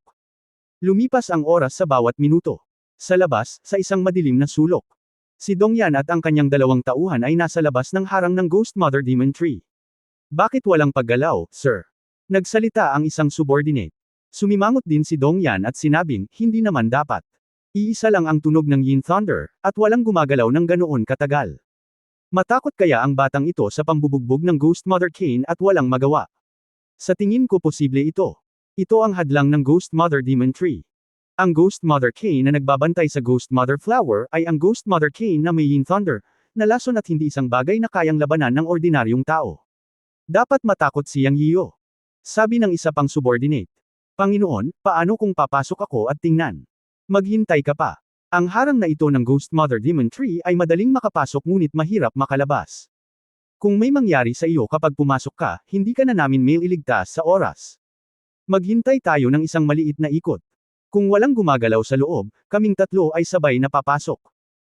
Pagkatapos naming pumasok, kami ay direktang kikilos sa oras na ito upang sugpuin ang kanyang kaluluwa at wala nang gagawin, yaon ang kanyang kaluluwa at wala nang gagawin, yamang ang kanyang kaluluwa ay hindi gagawin. Natural na makukuha natin ang Ghost Mother Flower Tears. Kung hindi dahil sa mga luhang bulaklak na kailangan para diligin ang puso ng Ghost Mother Tree, bakit ako mag-aabala? Matagal ko nang patayin ang batang iyon. Pagkatapos naming pumasok mamaya, haharapin ko ang demonyong engkanto sa tabi ni Yang Yiyo. Kayong dalawa at ibagsak si Yang Yiyo sa lalong madaling panahon, kaya at ganoon. Gawin mo. Inutusan ni Dongyan ang kanyang 2 tauhan. Kapwa ang kanyang mga tauhan ay nasa mataas na antas na mga magsasaka ng Daloo. Sa isip ni Dong Yan, higit pa sa sapat na upang harapin si Yang Yio. Bagamat nagpakita ng magandang paraan si Yang Yio, isa lang siyang gintong diwata kung tutuusin. Kahit na siya ay isang gintong diwata, ano ang magagawa niya? Kahit na siya ay isang gintong diwata, ano ang magagawa niya? Kaya ba siya ay napaka-rebelde na maging mga kaaway sa dalawang mas mataas na grado na daloo na immortal? Tama si Dong Yan, ngunit hindi niya kilala si Yang Yio. Mabilis na lumipas ang isang maliit na ikot ng oras, at wala pa ring gumagalaw sa loob. Bagamat hindi nakikita ng hadlang ng Ghost Mother Demon Tree ang sitwasyon sa loob, alam ni Dong Yan at ng dalawa pa na sinuman ang humipo sa Ghost Mother Flower ay aatakihin ng Ghost Mother Vine, na siyang kapangyarihan upang protektahan ang Ghost Mother Flower at puno ng Yinlei at Lason. Hanggat gumagalaw ito, tutunog si Yinlei, at maririnig ito mula sa labas. Ngunit pagkatapos ng mahabang panahon, wala pa ring gumagalaw. Sa oras na ito, hindi na makapaghintay si Dong Yan, at sinabi sa isang malalim na boses, "Tara na at mabilis tayong lumaban." Oo. Pagkatapos ay humakbang silang tatlo sa orange-yellow halo at nawala. At sina Yang Yio, Zexang, at Yan Chiksha ay nagmumuni-muni sa loob. Desidido siyang huwag hawakan ang inang bulaklak at mag-aksaya ng oras kay Dong Yan. Naghihintay sa pagdating ni Dong Yan. Ang Yinlei at Lason ni Yan Chiksha ay matagal nang neresolba, at silang tatlo ay magkasamang nakaupo upang magnilay at maghintay. Sa isang tiyak na sandali, sabay na binuksan ni Yang Yio at Zexang ang kanilang mga mata. Ang pilak na liwanag ng Dragon Slaying Sword sa kamay ni Yang Yio ay kumislap, at bigla siyang hamampas. Matagal nang naghihintay ang matandang Dong Yan, Gumalaw din si Zexang at sumigaw at pinalo ng palad. Tanging si Yan Chiksha lang ang may mas mababang antas ng cultivation, at hindi siya nag-react hanggang sa kumilos silang dalawa. Boom boom boom. Umalangaw-ngaw sa buong maliit na espasyo ang marahas na pagbaluktot ng espasyo at mapurol na tunog. Kakapasok lang ni Dong Yan at ng kanyang dalawang tauhan sa barrier ay agad silang inatake ni Yang Yio at Zexang. Sila, natakot sa oras na ito. Binalak nilang salakayin si Yang Yio at ang dalawa pa pagkapasok, ngunit hindi nila inaasahan na pareho sila ng ideya. Hinintay nilang pumasok sila at naglunsad ng malakas na pag-atake. Ito ay simpleng hindi handa. Ang nagmamadali. Mahina ang tugon. Pagkatapos ang pag-atake, si Dong Yang at ang iba pang dalawa ay dumanas ng malaking kabiguan. Si Dong Yan ay itinulak ni Zexang. Palad ni. Ginamit ni Yang Yio ang lahat ng kanyang lakas upang magwasak gamit ang isang espada, at pinutol ang braso ng unang mga tauhan ng Dong Yan gamit ang isang espada. Ang isa ay nakatakas at umatras na may pagkakataon. Isang suntok lang ay napahiya si Dong Yan at ang dalawa pa. Ngunit sa oras na ito, hindi huminto sina Yang Yio at Zexang sa pag-atake, at nagpatuloy sila sa pag-atake. Kabanata 1916 na nagbago si Zexang sa kanyang tunay na anyo. Ang mga pagbabago sa larangan ay ganap na lampas sa inaasahan ni Dong Yan, o sa halip, ang lakas ni Yang Yio at Zhu Ziyang ay medyo hindi inaasahan. Si Yang Yio ay hindi dapat banggitin. Naglaslas siya ng espada at direktang pinutol ang braso ng isa niyang tauhan. Ang tila walang lakas na palad ni Zhu Ziyang, na tumama sa kanya, ay nagulat kay Dong Yan. Sa parehong antas ng cultivation, ang demonyong enerhiya ni Zhu Ziyang ay mas malakas kaysa sa kanya. Kaya lumipad pabalik si Dong Yan ng 7 o 8 metro. Nang makitang muling umatake sina Yang Yio at Zhu Ziyang, nagulat at nagalit si Dong Yan. Papatayin ba nila siya? Humph, Junior, hinahanap mo si kamatayan. Malamig na sumangot si Dong Yan, at sa susunod na sandali ay may lumabas na bote ng tableta sa kanyang kamay, at isang itim na tableta ang lumitaw sa palad niya, na agad nadurog. Nakarinig lang ng kalabit. Ang itim na tableta sa palad ni Dong Yan ay naging itim na usok. Pero nakapulupot ito sa buong katawan niya. Gamitin ang Yuan Mo Dan. Umungol si Dong Yan sa sandaling ito. Obviously, sabi niya sa dalawang lalaki. Sa oras na ito, naramdaman ni Yang Yian na may mali. Nag-aalala siya kay Zexang. Sa pagharap kay Dong Yan, isang matandang immortal, ang walang muwang at simpleng Zexang ay halatang natatakot na maging dehado. Siya, hindi maiwasang mag-alala. Handa siyang lumaban ng mabilis, patayin ang dalawang subordinate ni Dong Yan Xianren, at pumunta para tulungan si Zexang. Gayunpaman, nang umatake siya sa pangalawang pagkakataon, inilabas na ng dalawang subordinate ni Dong Yan ang mga itim na table tas at dinurog ang mga ito tulad ni Dong Yan. Sa sandaling ito, ang tatlong tao ay talagang naglalabas ng itim na daloy ng hangin lahat. Sa ibabaw ng kanilang mga katawan. Walang naramdamang malakas na hininga si Yang Yian mula sa kanilang tatlo, ngunit hindi niya alam kung ano ang itim na hangin na bumabalot sa kanilang katawan. Hindi siya nang ahas na makalapit, bagkus ay pinaulanan lang niya ng suntok ang dalawang taong nasa harapan niya. Ngunit iniwasan nila ito. Direktang inatake ng isa pang Zexang si Dong Yan. Ngunit sa sandaling ito, ang lumang bagay na si Dongyan ay direktang lumipad, at ang target ay isang multo na inang bulaklak sa itaas ng kanyang ulo. Hinaway-kaway ni Dongyan ang kanyang kamay at diretsyong pinulot ang bulaklak ng inang multo, ngunit ang nakapagtataka kay Yang Yian ay walang lumalabas na baging para salakayin si Dongyan, ang matandang immortal. Hindi ito makatuwiran. Nang mataranta si Yang Yian, lumipad din ang dalawang Dongyan na nasa harapan niya at pinulot ang bulaklak ng multo na ina. Nakapagtataka na hindi lumilitaw ang mga baging na umatake sa dalawang tao. Anong nangyayari? Si Yang Yian ay puno ng pagdududa sa sandaling ito, at maging si Zexang ay naguguluhan sa tagpong ito. Dahil malinaw na nakita nila noon na nang si Yan Chiksha ay pumunta upang kunin ang mga luha ng multo na inang bulaklak, ang mga baging ay lumitaw sa manipis na hangin at hinampas siya. Siyempre, ang mga baging na lumitaw mula sa manipis na hangin ay may yinlay sa mga ito, ngunit ang yinlay sa mga baging ay sesabog lamang pagkatapos na hagupitan sa katawan. Sa oras na ito, kahit si Yan Chiksha, na natalo, ay natigilan sa gilid. Siya ang pinakahanga. Kapag hinawakan mo ang bulaklak ng multo na ina, ang mga baging ay lalabas sa manipis na hangin upang umatake. Pero paano naman ngayon? Si Dongyan at ang kanyang dalawang tauhan ay hindi lamang inatake ng mga baging, ngunit hindi sila kailanman nagpakita. Ang punto ay nakuha nilang tatlo ang bulaklak ng inang multo. Ito ang pinakamalaking epekto kay Yang Yian at sa dalawa pa. Dapat may mali. Tinitigan ni Yang Yian si Dongyan, at sa sandaling ito ay nakita niya ang isang masasamang ngiti sa gilid ng bibig ni Dongyan. Sa isang tiyak na sandali, biglang may naisip si Yang Yian. Kung ano ang naisip niya na nangyayari ito. Si Dongyan at ang kanyang dalawang tauhan ay naglabas ng ilang uri ng itim na tableta noon, at pagkatapos ay hindi nila ininom ang tableta ngunit piniling durugan ito. Pagkatapos nito, lumitaw ang itim na daloy ng hangin sa tatlong tao at pumulupot sa kanila. Sa pag-iisip nito, sigurado si Yang Yian na ang itim na tableta na dinurog ni Dongyan, ang matandang immortal, ang dahilan kung bakit walang umatake sa kanilang tatlo ng mga baging. Sa oras na ito, mas mali ang iniisip ni Yang Yian.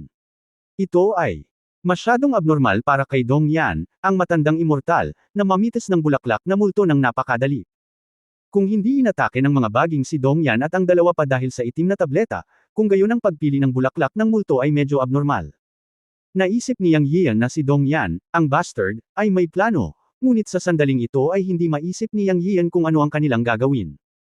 Pagkatapos mag-isip tungkol dito, naging alerto si Yang Yian at malakas na binalaan si Zexang, mag-ingat. Sa sandaling matapos magsalita si Yang Yian, nakita niyang inihagis ni Dongyan ang Ghost Mother Flower sa kanyang kamay kay Zexang. Sa oras na ito, halos hindi sinasadya ni Zexang na saluhin ito at hindi umiwas. Dahil sa simula pa lang, alam na niya na ang gusto ni Yang Yian ay ang Ghost Mother Flower Tears, at para kunin ang Flower Tears, kailangan niyang makuha ang Ghost Mother Flower. Kaya't masaya si Zexang na nahuli ang Ghost Mother Flower na itinapon ni Dongyan. Zexang, huwag mong hawakan ito. Sigaw ni Yang Yian. Bagamat hindi niya alam kung bakit gustong ihagis ni Dongyan, ang matanda, ang inang bulaklak kay Zhu Ziyang, at hindi niya maisip kung ano ang nangyayari, naisip niya may sabwatan, kaya sumigaw siya. Pero, ang walang muwang na si Zhu Ziyang ay hindi masyadong nag-isip tungkol dito, at hinawakan ang Ghost Mother Flower na ibinato ni Dongyan sa kanyang kamay. Sa sandaling ito, ang dalawang lalaking Dongyan sa tapat ni Yang Yian ay inihagis din sa kanilang mga kamay ang Ghost Mother Flower. Ang isa ay nakatutok sa kanya, at ang isa ay nakatutok kay Yan Chiksha. Naisip ito ni Yang Yian at gumamit lamang ng espada. Puff! Sa susunod na sandali, ang Ghost Mother Flower ay nahati sa kalahati ng kanyang espada. Pagkatapos ay nakita ni Yang Yian na may mga patak na kristal sa loob ng Ghost Mother Flower na agad na nalaglag at nagkalat sa lahat ng direksyon, ngunit sumangaw at nawala sa isang kisap mata. Yang! Alam ni Yian na ang transparent na likido sa loob ay talagang mga luha ng bulaklak, na kung saan ay ang likidong pinalapot mula sa asensya ng langit at lupa na hinihigop ng Ghost Mother Flower, tulad ng mga patak ng ulan at luha. Hanggat ito ay umalis sa bulaklak, ito ay sumangga sa isang iglap, kaya ang isang espesyal na lihim na paraan ay kinakailangan upang makolekta ito, o upang alisan ng balat ito mula sa bulaklak. Ang tamang paraan ay hindi upang buksan ang bulaklak, ngunit upang kolektahin ang bulaklak na luha mula dito. Bukod dito, ang mga luha ng bulaklak sa loob ng Ghost Mother Flower ay maaari lamang mapanatili sa loob ng kalahating oras pagkatapos umalis sa puno, at sumangga din pagkatapos ng kalahating oras. Ito ang natutunan ni Yang Yiu mula sa Kijen Dan Book. Natural, alam niya ang kasalukuyang sitwasyon. Pero hindi niya talaga moari. Ano ang ginagawa ni Dongyan at ng dalawa pa? Gusto lang ba nilang sayangin ang Ghost Mother Flower Tears? Kung gayon, hindi niya ito makukuha sa huli pagkatapos na sayangin ito. Dapat may sabwatan. Nabalitaan na sinuntok din ni Yan Xixa ang Ghost Mother Flower. Tungkol naman sa Ghost Mother Flower sa kamay ni Zexang. Ngunit narinig niya ang nakakatakot na ngiti ni Dong Yan, pasabog. Sa susunod na sandali, ang Ghost Mother Flower sa kamay ni Zexang ay sumabog din. Ngayon ay sabay na napatingin silang tatlo kay Dong Yan. Sa sandaling ito, natawa si Dong Yan at sinabing, may sasabihin sa iyo ang binata na siyang Yiyo. Ang mga matatanda pa rin ang pinakamaganda. Enjoy the power of Ghost Mother Teng. Hahaha. Siyempre, kung sasabihin mo sa akin ang sekretong paraan ng pagkolekta ng Ghost Mother Flower Tears, baka mabigyan ka ng mas kaunting paghihirap. Malayo ka pa sa pakikipaglaban sa akin.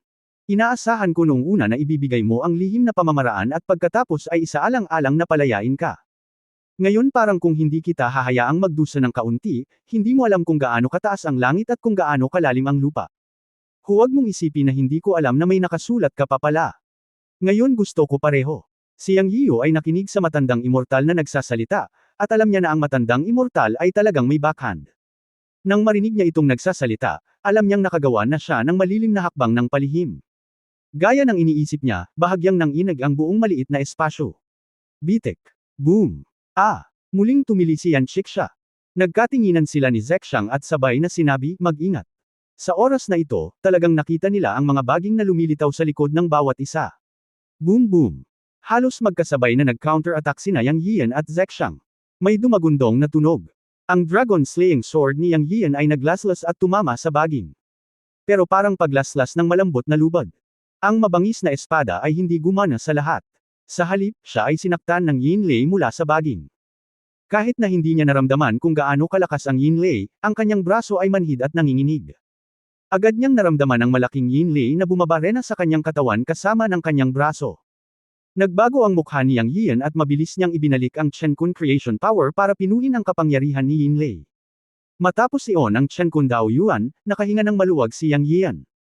Kahit na ang kapangyarihan ng ganitong uri ng Yinlei ay lason at may epekto, ito ay nasa kanyang kontrol. Nang tumingin siya kay Zexang, may rune na kumikislap sa pagitan ng mga kilay ni Zexang, at tila hindi siya gaanong naapektuhan. Tila ang buong katawan ni Zexang ay nasa puting liwanag, at isang malakas na hininga ang nagmumula sa buong audience. Pagkatapos ay nagpakawala si Zexang ng mahabang dagandong, Ngunit sa puting liwanag, nag-transform si Zexang sa kanyang orihinal na katawan. Biglang lumitaw ang isang katawan na mahigit 100 metro ang haba. Isang malakas na aura ng demonyo ang tumaas sa kalangitan, kasing lakas ng bahaghari. Kabanata 1917 nalilito. Sa di kalayuan, si Dong Yan at ang dalawa pa ay naglalabas pa rin ng itim na daloy ng hangin sa kanilang buong katawan. Nagtago sila sa malayo. Ang mga kakaibang baging ay hindi nagdulot ng anumang pinsala sa kanila, o hindi nila sila inatake sa lahat. Nang makita ang eksenang ito, medyo naintindihan ni Yang Yiyo. Ang itim na tableta na dinurog ni Dong Yan, ang matandang immortal, ay dapat na maiwasan ang mga kakaibang baging. Ang mga Ghost Mother Bots na sinira nila ni Zexang ay ang pagkakataon para sa ilang uri ng pag-atake ng baging. Ngayon siya, sina Yan Xixa at Zexang ang naging target ng pag-atake ng baging. Ito ay isang bitag na sinadyang hinukay ni Dong Yan para sa kanilang tatlo sa pamamagitan ng paggamit ng kanyang pamilyar sa lugar na ito. Pagdating niya rito, naisip ni Yang Yiyo na wala na ang mga baging sa oras na ito. Lumapit siya kay Yan Xixa para makita si Yan Xixa. Walang alinlangan na magiging napakalakas ni Zexang pagkatapos niyang magbago sa kanyang tunay na anyo. Hindi niya kailangang mag-alala tungkol dito pansamantala. Ang tanging bagay na inaalala niya ay si Yan Xixa. Pagkatapos ng lahat, ang taong ito ay isang first-grade golden immortal, at ang kanyang pagtutol sa gayong kakaibang mga baging ay mas malala pa rin, at siya ay natamba muli sa lupa. Naisip ni Yang Yian na dapat niyang ilagay si Yan Xixa sa espasyo ng Chen Kun Pot, kung hindi ay hindi niya alam kung ano ang susunod na mangyayari. Si Yan Xixa ang kanyang unang lingkod sa mundo ng engkanto at ayaw niyang mamatay ngayon. Gayunpaman, nang titingnan na sana niya si Yan Xixa, biglang bumilis ang tibok ng kanyang puso at naramdaman niyang may gumagalaw sa itaas ng kanyang ulo. Nang walang oras na mag-isip tungkol dito, mabilis siyang gamulong, hinawakan si Yan Xixa at pinapante siya sa espasyo ng Chen Kun Pot. Nang tumangala siyang muli, si Yang Yian ay nagulat sa lahat, at ang kanyang anit ay namamanhid sa sandaling ito. Dahil nakita niya ang mga siksik na baging na kumikislap at lumilitaw, ang bawat baging ay kumikislap sa isang hindi tiyak na hugis, makikita saglit, hindi nakikita sa ilang sandali, ngunit lilito sa ibang lugar sa isang sandali. Napakaraming kakaibang baging ang lumitaw mula sa manipis na hangin, at ang lahat ng mga target ay siya at si Zexang. Halatang pinuntirya. Si Dongyan at ang kanyang dalawang tauhan ay natatakpan ng itim na hangin, at hindi sila naapektuhan ng mga baging. Alam ni Yang Yian na sila ni Zexang ay niloko ni Dongyan, ang matandang immortal. Sa kabutihang palad, inilagay niya si Yan Chiksha sa espasyo ng Chen Kunpot sa sandaling ito. Ngayon siya at si Zexang ay naiwan upang harapin ang susunod na labanan ng buong lakas. Umalangaw-ngaw ang tunog ng kulog at kidlat sa buong maliit na espasyo. Ang mga kakaibang baging ay kumikislap sa iba't ibang direksyon, at imposibleng makita kung gaano karaming mga baging ang naroon. Anyway, tumangala siya at nakitang may mga baging na kumikislap kasama si Yin Lei sa paligid niya at si Zexang. Sa sandaling ito, namamanhid ang anit ni Yang Yiu, at hindi niya alam kung paano ito haharapin. Akala ko nasa paligid siya. Sa kasong ito, ang tanging magagawa niya ay ang pag-counterattack ng katutubo. Ang Dragon Slaying Sword sa kanyang kamay ay umindat at sinubukang bawiin ang pag-atake sa lahat ng direksyon. Boom boom boom. Bitik. Malalaking banggaan at umuungal ang tunog ni Yin Lei. Sa oras na ito, pakiramdam ni Yang Yiu ay walang kapangyarihan. Dahil nalaman niya na walang paraan para ipagtanggol at balikan ang pag-atake ng walang dead ends. Ang pangunahing dahilan ay ang napakaraming mga baging na lumitaw mula sa manipis na hangin. At imposibleng ipagtanggol. Hindi lamang iyon, pagkatapos niyang salakayin at mabangga ang mga baging, palagi siyang ipapadala sa Yin Lei sa mga baging, at direktang tamaan siya ng kidlat. Pagkatapos noon, namamanhid ang buong katawan niya. Sa sitwasyong ito, labis na nanlumo si Yang Yiu. Parang nang-aasar ng multo. Walang magawa para harapin ang mga ganitong baging. Ito ay isang uri ng depresyon na hindi kayang talunin o pag-alitan. At siya ang nagdusa. Mabuti kung ang Yin Thunder ay pumasok sa kanyang katawan, ngunit ito ay sinamahan din ng toxicity, na maaaring maging manhid ng mga tao. Buti na lang kung mas kaunti, kaya niyang pinuhin ito sa pamamagitan ng pag-eensayo ng kanyang kakayahan. Pero kung marami pa, magkakaroon din ng impact. Bitik. Ang punto ay ang pag-atake ng gayong kakaibang mga baging ay walang katapusan, at ito ay patuloy na umaatake. Ito ay nagpahiya kay Yang Yiu ng ilang sandali. Basag. Sa sumunod na sandali ay umungol si Yang Yiu at muntik nang mahulog sa lupa. Siya ay tinamaan ng malakas sa likod ng mga baging. Siya ay nagbabantay laban sa kakaiba ng mga baging, na lumitaw sa labas ng manipis na hangin kapag umaatake, at ngayon ito ay naging isang siksik na pag-atake. Tinamaan si Yang Yiu, hindi nakakagulat. Depressed talaga siya sa mga sandaling ito. Sa susunod na sandali ay itinikom ni Yang Yiu ang kanyang bibig at ipinatawag ang mga damit na engkanto. May family background pa rin siya. Ang fairy robe na ito ay nakuha mula sa Kijendan Cave. Pagkapino nito ay nasa katawan niya ito. Ito ay karaniwang inaalagaan sa kanyang katawan. Naisip niyang gamitin ang kanyang katawan para lumaban noon. Pero ngayon hindi na pwede. Bagaman nagbabanta sa buhay ang pagpalo ng tungkod, tiyak na hindi ito kaaya-aya. With the fairy robe as defense, it will always be better kahit nabugbugin ka kung saan-saan. Gamitin ang iyong isip upang madama at maiwasan ang pag-atake ng tungkod. Pagkaraang mawalan siya, narinig niya ang boses ni Zexang. Gustong sabihin ni Yang Yian na ginamit niya ang kanyang isip upang makadama, ngunit tila wala itong silbi, dahil ang pag-atake ng puno ng ubas ay nanggaling sa kung saan at kung saan-saan, at walang paraan upang maramdaman ito. Gusto niyang pabulaanan si Zexang, ngunit sa pagkakataong ito ay nakita niya si Zexang na lumalangoy kasama ang kanyang malaking katawan at umaaligid sa itaas ng kanyang ulo. Biglang lumangoy pababa ang katawan nito na mahigit 100 metro at binalot siya sa loob. Sa sandaling ito, malinaw na naramdaman ni Yang Yian na ang kakaibang pag-atake ng baging ay nawala. Alam niyang inihiwalay ni Zexang ang lahat ng hininga at pinrotektahan siya sa ilalim ng kanyang malaking katawan. Lumipad ito na parang ahas, na bumubuo ng espasyo na mahigit 10 metro ang laki, at si Yang Yian ay nasa loob nito. Sa sandaling ito, itinaas ni Zexang ang kanyang malaking ulo at umungal, nagniningning ang kanyang buong katawan, at nilabanan niya ang lahat ng pag-atake ng baging mula sa lahat ng direksyon. Naantig ang eksenang ito kay Yang Yian at nag-alala siya kay Zexang. Zexang, huwag kang mag-alala sa akin. Kakayanin ko ito. Nakita ni Yang Yian si Zexang na pinuprotektahan ang sarili at hindi niya napigil ang magsalita ng malakas. Para sa kanya, hindi katanggap-tanggap para sa isang matandang lalaki na protektahan ng isang babae. Bagamat si Zexang ay isang demonyong diwata, hindi iyon katanggap-tanggap. Naisip ni Yang Yian kung paano niya hahayaan ang isang babae na protektahan siya bilang isang lalaki. Nakaramdam siya ng hindi komportable at ang kanyang pagkalalaking chauvinism ay sumiklab sa sandaling ito. Ngunit pagkatapos niyang magsalita, narinig niyang tumugon si Zexang, walang silbi ang mga tungkod na ito sa akin. Kaya kitang protektahan, ngunit hindi solusyon ang magpatuloy sa ganito. Nakatingin pa rin sa amin ang 3 Dongyan sa malayo. Malaking panganib sa amin ang 3 sa kanila. Dapat mong maramdaman ang induction ng puso ng mabilis ngayon. Ang iyong pag-unawa sa induction ng puso ay malayo sa sapat. Kailangan mong maramdaman ang antas ng foresight upang harapin ang iba pang mga bagay sa ilalim ng pag-atake ng mga kakaibang tungkod na ito. Nang marinig ang mga salita ni Zexang, huminahon si Yang Yian at medyo nahihiya.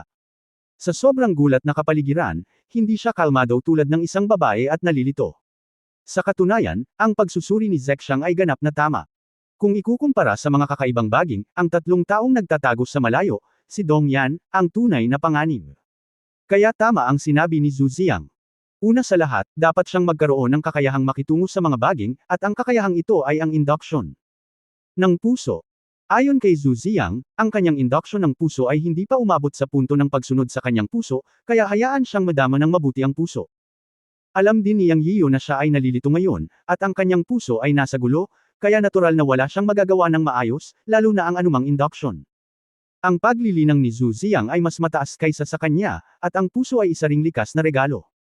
Bagamat kakaunti ang karanasan niya sa mundo, dapat na mas may kaalaman siya kaysa sa kanya sa paraan ng paglilinang. Kaya pinakinggan ni Yang Yiyo ang payo ni Zhu Ziang, huminga ng malalim, tumayo sa pwesto, pumikit, at maingat na naramdaman ang mga pagbabago sa kanyang puso.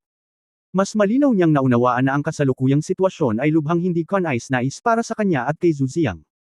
Bilang karagdagan sa tatlong tao ng Dongyan, ang lugar na ito ay ang lugar kung saan umiiral ang Ghost Mother Demon Tree. Sa ngayon, ang Ghost Mother Demon Tree ay hindi pa gumagawa ng anumang malaking ingay, na napaka hindi makatwiran. Sinabi ko na gumawa sila ng napakalakas na ingay, at ang Ghost Mother Demon Tree ay dapat na gumawa ng ilang mga galaw noon pa man, ngunit hindi. Maging ang mga kakaibang baging ay dulot ng matandang immortal na si Dongyan na sadyang hawakan ang bulaklak ng inang multo. Ang totoong Ghost Mother Demon Tree ay dapat na mas nakakatakot kaysa sa mga baging, ngunit sa ilang kadahilanan, hindi pa ito lumilitaw. Ngayon, nakatingin sa malayo, isa itong sinaunang puno na halos maaninag at may mga daluyan ng dugo sa loob. Mukhang kakaiba, ngunit walang paggalaw. Ito ay maaaring hindi pa ito ganap na nagigising. Gayunpaman, kasama ang matandang walang kamatayang Dongyan, labis na nag-aalala si Yang Yiyo sa susunod na mangyayari. Kaya ang una niyang prioridad ngayon ay ang pagharap sa kung paano haharapin ang mga baging na ito. Bagamat isinuot niya ang mga damit na engkanto, may pagtanggol lamang niya ang kanyang sarili at hindi niya kayang harapin ang mga baging na patuloy na umaatake. Ang mungkahi ni Zexang sa sandaling ito ay lubos na tama. Nang ipikit niya ang kanyang mga mata at bumaon ang kanyang isip sa kanyang puso, muling lumitaw ang pakiramdam niya noong una niyang mahanap si Yan Chiksha para sa kumpirmasyon. Sa walang hangganang kadiliman, nakita ni Yang Yiyo ang isang malaking puting liwanag na katawan. Alam niyang iyon ang tunay na katawan ni Zexang. Kabanata 1918 Hindi alam ng mga tao kung ano ang alam ng puso. Katulad noong nakaraan, ang saklaw na naramdaman niya ay 100 metro. Sa loob ng 100 metro, bilang karagdagan sa pagdama kay Zexang, natagpuan din ni Yang Yiyo ang isang puting liwanag. Nagulat ito kay Yang Yiyo. Alam niya na ang mga puting liwanag na spot na ito ay dapat na mga baging. Gayunpaman, sa kanyang pangunawa, ang mga ito ay mga light spot lamang. Walang hugis. Alam ni Yang Yiyo na ito ay dahil ang kanyang puso ay nagbubukas lamang at hindi sapat ang lakas, kung hindi ay mas madirama niya ito ng mas malinaw. Ayon kay Zexang, maaari pa ring paunlarin ang kanyang puso. Kung paano mag-improve, depende sa sarili niya. Ang talento ng puso ay nasa puso, at ang focus ay dapat sa puso. Dahil nakakuha siya ng patak ng dugo ng God Demon Bird noong nakaraan, nalaman niyang iba ang puso niya kumpara sa dati, ngunit wala siyang oras upang talagang pagmasdan kung ano ang kakaiba, ni hindi niya ito pinalalim. Sa sandaling ito, napilitan siya sa isang sulok, at kailangan niyang umakyat at tingnan. Gusto niyang pag-aralan kung ano ang kakaiba sa kanyang puso. Sa ngayon, si Zexang ay nagbabantay sa labas, kaya ayos lang. Pagkatapos na bumaon sa puso ang isip ni Yang Yian, maingat niyang naramdaman ito. Bukod sa nakikita ang mga puting batik na ito sa walang katapusang kadiliman, tila walang ibang pagbabago. Ito ay eksaktong kapareho ng unang pagkakataon na ito ay na-verify, at walang anumang pagbabago. Ano ang nangyayari? Kahit sa ang anggulo niya ito tingnan, walang pagbabagong naganap. Naramdaman ni Yang Yian na may mali. Saglit lang ay hindi niya maisip kung ano ang mali. Siyempre, alam din niya na kung gaano ito karami sa oras na ito, mas hindi siya mapakali, kung hindi, wala siyang mapapala sa mga ganitong isyu. Pag-isipang mabuti mula simula hanggang wakas. Isipin ang sinabi sa kanya ni Zexang, na ang pagdama ng puso ay nagsisimula sa puso. Ibig sabihin, ang puso ang pinagmulan. At naisip din niya na ang kakayahang ito ay nakuha pagkatapos ng isang patak ng dugo mula sa Diyos at Demon Bird na pumasok sa kanyang puso sa pagsasanay sa araw na iyon. Nang biglang naisip ni Yang Yian ang puso at dugo, umunlad ang kanyang isip. Sa wakas, alam na niya kung ano ang mali. Dugo. Oo, ito ay dapat na dugo. Ang pinagmulan ng supply ng dugo sa katawan ng tao ay ang puso. Ang puso ay nag-uugnay sa mga daluyan ng dugo sa buong katawan, na katumbas ng pinagmulan ng katawan. Kahit na may tempering at cultivation sa nakaraan, at mayroon ding katumbas na Chen Kun tempering body art, pinaniniwalaan lamang na ang tempering at cultivation ay para palakasin ang katawan. Ang pag-init ng katawan sa antas ng hindi pagkasira ay pisikal na paglilinang. Pagkatapos noon, hindi na niya pinansin ang paglilinang ng katawan, dahil pakiramdam niya ay ganap na mawawala ng silbi ang pisikal na katawan pagkatapos ng paglilinang. Bakit nagkaroon ng ganoong ideya si Yang Yian? Sa oras na iyon, dahil ang mga kondisyon para sa tempering ng katawan ay napakahirap at malupit, tulad ng tempering sa tubig at apoy, at tempering sa kidlat. Ito ay nakasalalay sa karanasan ng labas ng mundo upang painitan ang katawan, at hindi posible na makahanap ng mga panlabas na puwersa, at ito rin ay lubhang mapanganib. Ayos lang iyon, ang susi ay maaaring hindi ito gumana pagkatapos ng tempering. Pagkatapos, ang pisikal na katawan ay matigas ang ulo hanggang sa dulo, ito ay mahirap na pumunta pa. Sa isang aspeto, napakalakas ng pisikal na katawan na ginawa niya sa mundo ng paglilinang, ngunit ano? Kapag kaharap ang isang master na may makapangyarihang magic power at mahiwagang kapangyarihan, madalas niyang mabubuksan ang kanyang katawan ng isang malakas na likas na mahiwagang kapangyarihan, at ang ilan sa kanila ay hindi makatiis sa mahiwagang kapangyarihan ng iba. Sa ngayon, hindi siya naglakas loob na gawing kakaibang baging ang kanyang katawan, dahil hindi niya ito napigilan, kaya isinuot niya ang walang kamatayang damit. Siyempre, ito ang kanyang dating ideya at ketulusan. Naisip niya na walang silbi ang paglinang ng katawan, at mas mabuting pag-aralan ang isang mahiwagang kapangyarihan. Pagkatapos ng lahat, ang katawan ay para sa malapit na labanan. Sino ang walang magawa at makipaglaban sa mga immortal sa malapitang labanan? Sa harap ng makapangyarihang mahiwagang kapangyarihan ng iba, ang katawan ng brilyante ay maaaring sabog sa slag. At ang mga practitioner na kanyang tinapos, mula sa mundo ng paglilinang hanggang sa mundo ng mga immortal, ay tila walang profesional na pagsasanay sa katawan. Ngunit ngayon nalaman ni Yang Yian na tila siya ay pumasok sa isang hindi pagkakaunawaan sa pagsasanay ng katawan. Sapagkat gaano man kainit ang katawan, ang tunay na pinagmumulan ay hindi mapaghihiwalay sa sirkulasyon ng dugo o sa supply ng puso. Ang kakayahan ng puso na madama ang puso ay nagpapahiwatig na ang katawan ay mayroon ding makapangyarihang likas na mahiwagang kapangyarihan. Siyempre, maaaring hindi angkop na sabihin na ito ay isang mahiwagang kapangyarihan, ngunit ito nga. Mahalaga ba ang puso? Napakahalaga nito. Masasabing ang puso ang pundasyon ng katawan. Kaya't si Yang Yian ay tila nakakita ng isang bagong pinto na malapit nang bumukas sa katawan, ngunit kung paano ito bubuksan ay isang malabong ideya. Gayunpaman, pagkatapos lumitaw ang pag-iisip na ito, ang kanyang puso ay bumilis, na nangangahulugan na ang resulta na naisip niya ay tama. Ang hindi alam ng tao ay ang alam ng puso.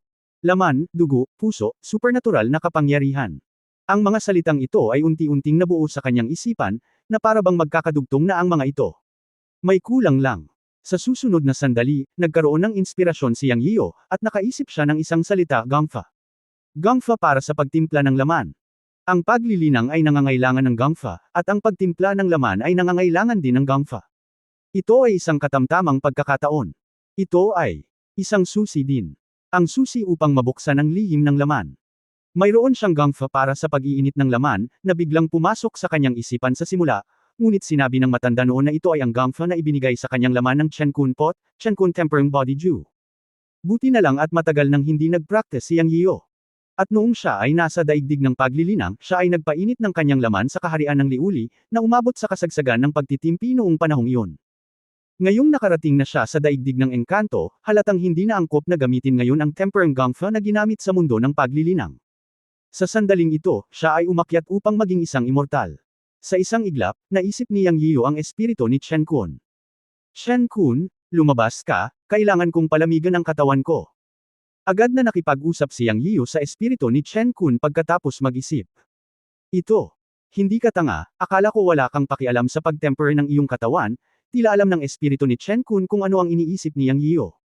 Posible bang ipagpatuloy ang paglilinang ng katawan pagkatapos na maging isang immortal? Magkano ang alam mo tungkol sa paglilinang ng katawan? Mayroon bang anumang pisikal na pagsasanay na linangin sa immortal na mundo sa yugtong ito? Tatlong sunod-sunod na tanong ni Yang Yian. Bakit ka ba nagmamadali? Sasagutin kita isa-isa. Tamad na nagsalita ang espiritu ni Chen Kun. Kalokohan, hindi mo ba alam kung ano ang sitwasyon sa labas ng mundo ngayon? Dapat kong pag-aralan ang paggamit ng isip, at sabihin sa akin kung ano ang naiintindihan ko. Hindi naging magalang si Yang Yiu sa espiritu ni Chen Kun. Sok, siguraduhin mong mapoprotektahan kita. Medyo malakas si Little Kunlong at magiging maayos pa ito pansamantala. Bumulong ang Spirit of Heaven and Earth, ngunit alam din ang kapaligiran kung saan naroroon sina Yang Yiu at Zexang, at nagpatuloy, ang mga kasanayan ay kapareho ng mga kasanayan sa paglikha ng langit at lupa na iyong nasanay. Lahat sila ay mga upgraded na bersyon. Naturally, ang mga ito ay mas komprehensibong mga kasanayan sa Temperem. Ngayon ay ibibigay ko ito sa iyo, anak. Kung tungkol sa paglilinang ng pisikal na katawan, hindi ba't walang silbi na tanungin ako, isang espiritu ng isang mahiwagang sandata?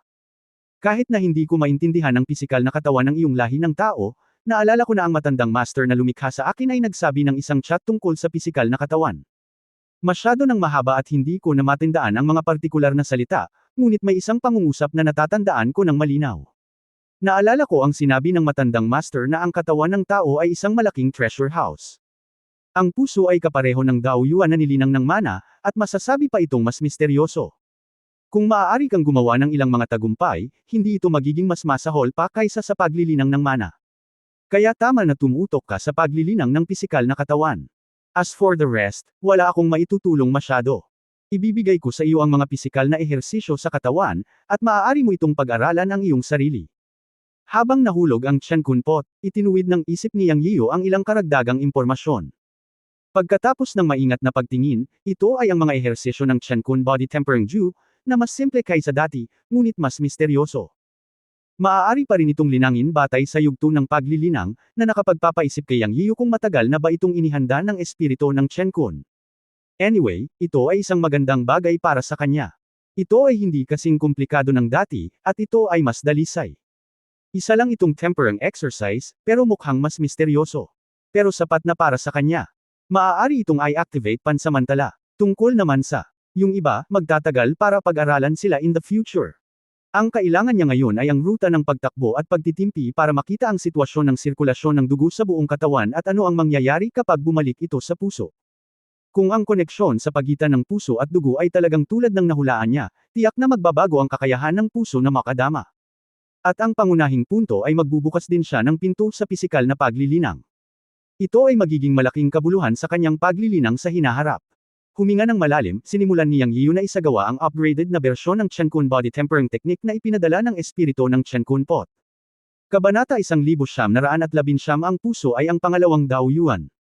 Nang tumatakbo na ang tempering technique, napabulala si Yang Yian sa kanyang puso. Dahil nalaman niya na ang kasalukuyang tempering technique ay talagang ibang-iba sa tempering technique na ginawa niya sa cultivation world. Noon, kapag nagtemper sa katawan, lagi niyang nararamdaman ang daloy ng hangin sa 8 pambihirang meridian. Ngunit ngayon, noong pinapatakbo niya ang tempering technique ayon sa sublimation ng espiritu ng langit at lupa, naramdaman niya ang pagdaloy ng dugo. Siyempre, hanggat nabubuhay ang isang tao, anumang oras ay dumadaloy ang dugo. Ngunit sa sandaling ito, naramdaman ni Yang Yian na ang daloy ng dugo ay isang hakbang sa unahan ng daloy ng hangin sa mga meridian. Ang pokus ng tumatakbong daloy ng hangin ng 8 pambihirang meridian ay ang ruta ng pagsasanay sa panloob na pamamaraan ng alchemy. Ngunit hanggat tumatakbo ang pamamaraan, ang mga meridian ay unang tatakbo. Sa sandaling ito, naramdaman ni Yang Yian na ang daloy ng dugo sa mga daluyan ng dugo ay mas mabilis kaysa sa normal. Bigla niyang naisip na dahil ang tempering at inner alchemy na pamamaraan ng cultivation ay may iba't ibang ruta. Kung gayon maaari itong maging mas malinis. Hayaan ang mga pamamaraan ng tempering at panloob na paglilinang na isagawa ng hiwalay. Bagamat tumatakbo rin ang mga meridian noong nagpa-practice ng tempering noon, stable naman ito at walang problema. Ngunit ngayon, biglang nagkaroon ng ideya si Yang Yian at handang subukan ito. Kapag tumatakbo na ang body tempering technique, magsasanay siya ayon sa daloy ng dugo at tuluyang iiwanan ang mga meridian. Upang magsanay ng purong body tempering. Sinabi rin ng espiritu ng langit at lupa na ang matandang Panginoon nito, ang lumikha ng langit at lupang palayok, ay nagsabi na ang katawan ng tao ay isa ring malaking treasure house, at ang puso ay katumbas ng pagkakaroon ng Daoyuan sa katawan. Ibig sabihin, ang puso ay malamang na maging pangalawang Daoyuan, isang Daoyuan na pag-iral sa katawan. Kung ganoon ang kaso, mahirap para kay Yang Yian na isipin kung ano ang magiging landas ng kanyang paglilinang sa hinaharap. Ngunit sa tingin ko ang kanyang lakas ay tiyak na mapapabuti ng husto. Dao Yuan, lahat ay maaaring magkaroon lamang ng isa, ngunit kapag ang isang tao ay may 2 Dao Yuan sa kanyang katawan sa parehong oras, magkakaroon ng mga pagbabago sa lupa nang hindi iniisip. Sa tingin ni Yang Yian, okay lang ito. Dahil ang Dao Yuan at ang puso ay ganap na magkaibang landas, walang salungatan sa pagitan ng virtual at tunay. Sa oras na iyon, magkakaroon ng Dao Yuan sa panloob na paglilinang at puso sa laman, at dalawang ganap na magkaibang sistema ng paglilinang ay maaaring ipanganak sa kanya. Hinahangad niya ang walang katulad na kapangyarihan. Matapos magkaroon ng ideyang ito, nagsimula itong lumaki ng husto sa puso ni Yang Yian. Nagpasya siyang subukan ito kaagad. Sa isang pag-iisip sa kanyang isip, ganap niyang pinutol ang operasyon ng panloob na paglilinang ng universo, at ang daloy ng hangin sa mga meridian ay nawala din. Ang natitira ay ang sirkulasyon ng dugo lamang. Maaaring i-activate ni Yang Yian ang body quenching technique, at ngayon ay naramdaman niya ang bilis ng dugo na dumadaloy sa mga daluyan ng dugo, na naging mas malinaw at mas malinaw. Kung ang rate ng daloy ng dugo ng katawan ng tao ay 10% sa ilalim ng normal na mga pangyayari, ang rate ng daloy ng dugo pagkatapos ng unang pag-activate ng pamamaraan ng pagsusubo ng katawan ay 30%. Siyempre, kung hindi niya sinasadyang maramdaman ito, maaaring hindi ito papansinin. Ngunit ngayon, pagkatapos niyang ganap na isara ang operasyon ng mga meridian, pagkatapos ng simpleng pag-operate ng body quenching technique, ang bilis ng pagdaloy ng dugo sa mga daluyan ng dugo ay umabot sa 100% ng daloy ng rate. Malinaw na naramdaman ni Yang Yian ang bilis na ito. Ito, isang napakagandang pakiramdam. Ang dugo ay dumadaloy sa mga daluyan ng dugo, dumadaloy at umaagos sa buong katawan, na may pakiramdam ng pangangilig, nang walang anumang abnormal na sitwasyon, ngunit ginagawang komportable si Yang Yian. Maingat niyang naramdaman na ang lahat ng dugo ay dumaan, ang mga capillary ay dumaloy at natipon sa aorta, at pagkatapos ay pumasok sa puso. Nang dumaloy ang dugo sa puso, isang mas kahangahangang pakiramdam ang lumitaw. Bumagal ang pintig ng pulso, ngunit mas malakas ang bawat pintig. Naramdaman ni Yang Yian na ang bilis ng daloy ng dugo ay hindi pa umabot sa limitasyon ng kanyang pagtitiis. Marahil ay maaari niyang subukan na pumunta ng mas mabilis. Gusto niyang makita kung ano ang mangyayari kapag ang dugo ay dumaloy sa mga daluyan ng dugo sa buong katawan sa pinakamabilis na bilis at sa wakas ay bumalik sa puso. Baka may surpresang naghihintay sa kanya. Sa sandaling ito, natatakot si Yang Yian sa kanyang nakatutuwang ideya ngunit puno rin ng pananabik. Dahil alam niya ang common sense. Ibig sabihin, ang mga daluyan ng dugo ng katawan ng tao ay talagang napakarupok at malambot. Ibig sabihin, kapag ang daloy ng dugo ay masyadong mabilis, ang mga daluyan ng dugo ay sesabog. Sa sandaling pumutok ang mga daluyan ng dugo sa katawan, alam niya kung ano ang kahihinatnan. Ngunit sinabi sa kanya ng kanyang puso na marahil ang nakakabaliw na desisyon na ito ay isang magandang pagpipilian. Dahil sa teorya, ang ruta ng tempering ng katawan mismo ay hindi dapat umasa sa mga meridian, ngunit dapat na nakabatay sa mga daluyan ng dugo at dugo. Ang pagsabog ng orihinal na kapangyarihan ay dapat ang puso. At ang pagdaloy ng dugo sa mga daluyan ng dugo ay nagbigay sa kanya ng isang napakakomportableng pakiramdam, nang walang anumang kakulangan sa ginhawa. Matapos isipin ito, hinikayat muli ni Yang Yian ang kapangyarihan, gayunpaman, naramdaman niyang hindi pa umabot sa limitasyon ng operasyon ng power method. Sa susunod na sandali, pagkatapos na humimok muli, ang bilis ng sirkulasyon ng dugo ay nadouble muli. Umabot ito ng 20 beses. Ang buong katawan ay dumaloy pabalik sa puso, at muling bumagal ang tibok ng puso. Hindi pa rin sapat. Muling udyok ni Yang Yian. 30 beses na umagos ang dugo. 40 beses, 50 beses, 80 beses. Hanggang umabot ito ng 90 beses, sa wakas ay nakaramdam ng kakaiba si Yang Yian. Sa sandaling ito, naramdaman niya na ang dugo sa kanyang katawan ay tila lumilipad sa mga daluyan ng dugo ng kanyang katawan, at umabot ito sa hindi pa naganap na bilis ng daloy. At naramdaman din ng kanyang buong katawan na nagsimula itong uminit. Sa oras na ito, umabot ito ng 90 beses ang bilis. Kapag ang dugo ay dumaloy pabalik sa puso sa bilis na 90 beses. Ang puso ay biglang gumawa ng tunog na nagpangal at nanginginig sa kanyang buong katawan, boom.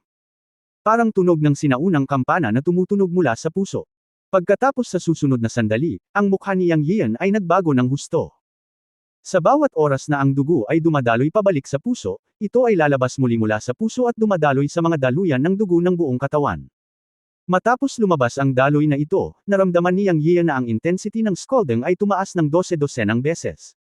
Parang nag-aapoy ang dugo sa mga daluyan ng dugo, at parang ang dugo ay naging kumukulong tubig. Hindi napigilan ni Yang Yian na mapasigaw. Sa isang iglap, nalaman ni Yang Yian na may mga bitik sa mga daluyan ng dugo sa kanyang katawan. Ang pagtuklas na ito ay nagpabago ng husto sa kanyang mukha, at mabilis niyang itinigil ang operasyon ng body tempering technique. Alam niyang kapag hindi siya tumigil, sasabog ang mga daluyan ng dugo sa kanyang katawan sa sobrang init at mabilis na daloy ng dugo. Dahil pagkaraan ng 70 beses ang dugo ay umikot palabas sa puso, tila naramdaman niyang Yea na ang kanyang dugo at puso ay tila sumasailalim sa isang uri ng abnormalidad. Ngunit sa oras na ito, kailangan niyang huminto. Kung ang mga daluyan ng dugo sa kanyang katawan ay sumabog, hindi niya alam kung ano ang mangyayari sa oras na iyon. Kung naapektuhan nito ang puso at nagpasabog ng puso, tapos na talaga ang kanyang pisikal na katawan. Kapag natapos na ang pisikal na katawan, maaari na lamang siyang pumunta sa kaluluwa upang sakupin. Hindi ang sitwasyong ito ang gusto niyang makita. Gayunpaman, sa susunod na sandali, isang trahedya ang nangyari. Biglang nalaman niyang, hindi niya napigilan. Hindi niya inactivate ang body tempering technique para pasiglahin ang sirkulasyon ng dugo, pero hindi niya mapigilan. Tapos na, this time big deal na. Nag-hysterical ang boses ng trahedya sa puso niyang. Ngunit hindi niya ito napigilan. Hindi lamang iyon, ngunit ang mas nakakalungkot ay nalaman niyang na ang daloy ng dugo sa mga daluyan ng dugo ay patuloy na tumataas sa bilis. 71, 72. Pumailang lang hanggang 79 na beses ang bilis ng daloy, at sa wakas ay umabot sa 100 beses, dumiretso sa puso. Boom! Isang mapurol na tunog ang narinig. Tapos may tumunog na click. Ang tunog na ito ay nagmula sa puso. Gustong umiyak niyang Yiyo. Dahil kitang-kita niya ang maliit na bitik sa puso niya nang tumingin siya sa loob. Oh my God, hindi na ba talaga kaya ng puso at sasabog na? Gustong umiyak niyang ngunit walang luha. Kung alam ko lang sana ng mas maaga, hindi ako magiging gaaman at susubukan ng hakbang-hakbang. Ito ay talagang isang trahedya. Sakit. Walang katapusang sakit. Galing sa puso. Sa sandaling ito, maaari siyang ituring na isang tunay na karanasan kung ano ang ibig sabihin ng sakit. Ngunit ano ang magagawa niya? Sa huli, ang pagdaloy ng dugo sa katawan ay hindi niya kontrolado at wala sa kontrol. Mamamatay ako, mamamatay ako. Umiyak si Yang Yiu sa kanyang puso. Ngunit sa sumunod na sandali, nabigla na naman siya. Dahil bigla niyang nakita na sumabog na nga ang puso niya, at halatang basag. Ngunit mula sa mga bitik, bigla niyang nakita ang isang mahinang gintong liwanag na sumisikat. Sa sandaling ito din niya naramdaman na nagbago ang kanyang puso. Siya. Biglang nakita na ang lahat sa paligid niya ay nagbago at ganap na naiiba. Kabanata 1920, isang suntok sa ulo. Tila sa sandaling ito ay pumasok ang kanyang kamalayan sa kanyang puso at dumating sa ibang mundo ng buong katawan. Ang unang pagkakataon na naramdaman niya ang mga pagbabago sa kanyang puso ay nang lunukan niya ang siyam na Jin Yuan Gendan at muntik nang sumabog. Ang God Demon Bird ang nagbigay sa kanya ng isang patak ng sarili niyang dugo at pinagsama ito sa kanyang puso upang iligtas ang kanyang buhay, at natuklasan din niya ang kakayahan ng puso. Parang may mata na lumitaw sa puso niya. Nang maglaon, nang tanungin niya si Zexshang, sinabi niya na mayroon siyang kakayahan sa puso. Kung tungkol sa pakiramdam niyang Yiyu ngayon, ito ay ganap na niyang pinagkadalubhasaan ang mata na ito. Mas malinaw at mas malayo ang nakikita niya. Siyempre, feeling lang ito, hindi yung mata talaga ang tumubo sa puso. Ito ay isang napaka-misteryoso at tunay na pakiramdam. Pagkatapos ay naramdaman din niyang Yiyu na nawala ang sakit na tumutusok. Sa halip, napalitan ito ng sobrang komportableng pakiramdam, at ang puso ay mainit at komportable. Pagkatapos ang mga bakas ng pag-crack ng puso ay mabilis na nakabawi tulad ng dati. Pagkatapos ay damaloy pabalik ang dugo mula sa puso at napunta sa lahat ng bahagi ng katawan. Saan man siya dumaan, naramdaman niyang Yiyu na ang mga kalamnan ay nag-mutate at naglalaman ng malakas na kapangyarihan. Ang bawat pulgada ng kanyang mga kalamnan, kabilang ang mga buto, ay nagsimulang magbago. Ito ay isang bagong-bagong tempering.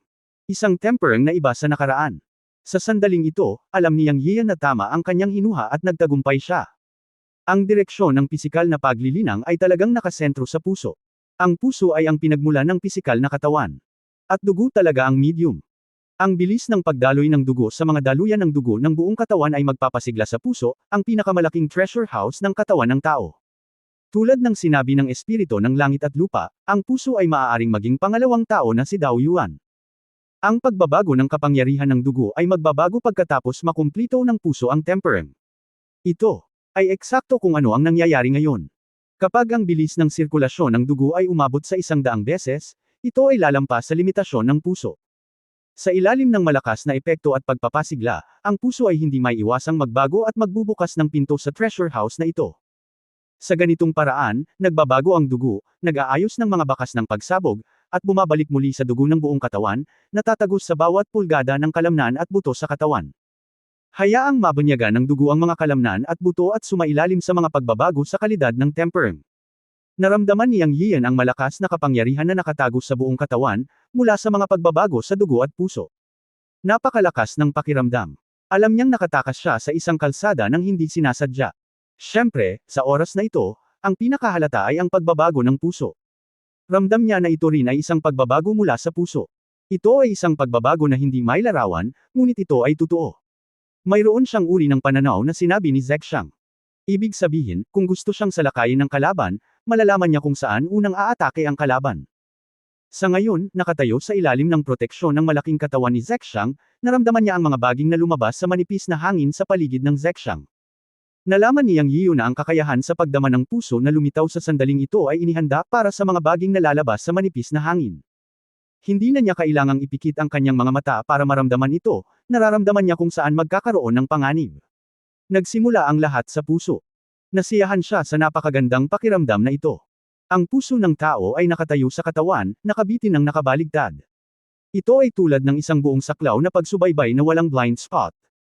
Nakatayo siya sa ilalim ng proteksyon ng katawan ni Zexang at ramdam niya ang lahat ng pagbabagong nangyayari sa paligid niya. Kung may pagbabago sa alinmang direksyon, nararamdaman niya na ang kaukulang direksyon ng puso ay tibok, at magkakaroon ng puwersa ng dugo na nagtitipon sa lugar na iyon. Ito ay isang uri ng patnubay mula sa puso. Ang hindi mauubos na kapangyarihan ng buong katawan, ang pananaw ng puso. Handa na ang lahat. Sa susunod na sandali ay biglang binuksan ni Yang Yiu ang kanyang mga mata. Zexang, nagsumikap ka, palabasin mo ako. Direktang nagsalita si Yang Yiu. Ngayong nasa labas na siya, magkakaroon siya ng sapat na kumpiyansa upang maiwasan ang mga pag-atake ng mga baging na patuloy na lumalabas sa labas ng hangin. At mayroon pang 6 na bulaklak ng multo na ina sa unang klase, anuman ang mangyari, kailangan niyang makakuha ng ilan. Huwag hayaang sayangin ito ni Dong Yan. Matagal nang nanunood ng palabas ang matanda, at naisip ni Yang Yiu na dapat niya itong turuan ng leksyon. Sa katunayan, para mismo kay Yang Yiu, mahabang panahon na ang lumipas, ngunit hindi ito nagtagal. Ang misteryo ng paraan ng paglilinang ay nakasalalay dito. Minsan parang ang tagal na, pero sa totoo lang matagal na ang lumipas. Minsan nararamdaman ng taong kasangkot na ang paglilinang ay napakahaba, ngunit ang labas ng mundo ay hindi mahaba. Sa isang iglap, sa loob ng isang square inch. Narinig ni Zexang na nag-uusap si Yang Yiu at kumilos upang bigyan siya ng paraan. Kasabay nito, 100 metro ang layo, pinagmamasdan ni Dong Yan at ng kanyang dalawang subordinate sina Yang Yiu at Zexang. Guro, gusto mo bang kumilos tayo? Hindi ko inaasahan na napakalakas ng halimaw na ito. Mukhang maayos ito pagkatapos na atakihin ng napakaraming Ghost Mother Vines. Si Yang Yiu ay pinrotektahan niya at hindi siya nasaktan. Kung magpapatuloy ito, mahihirapan tayong hulihin siya at makuha ang sikretong paraan ng pagkolekta ng mga luha ng Ghost Mother. Iminungkahi ng isang subordinate habang nakatingin sa field. Oo, guro, tila kailangan nating magdagdag ng panggatong sa apoy. Sabi ng pangalawa. Nakinig si Dong Yan sa kwento ng dalawang nasasakupan at tumango, malakas talaga ang katawan ng demonyong diwata na ito, totoo na ayon sa kasalukuyang sitwasyon, mahirap para sa kanila na masugatan. Ang Yuan Mo Dan sa ating mga katawan ay maaaring labanan ang pag-atake ng mga baging ng ina ng aswang, ngunit limitado ang oras. Tila imposibleng malutas ang problema minsan at para sa lahat.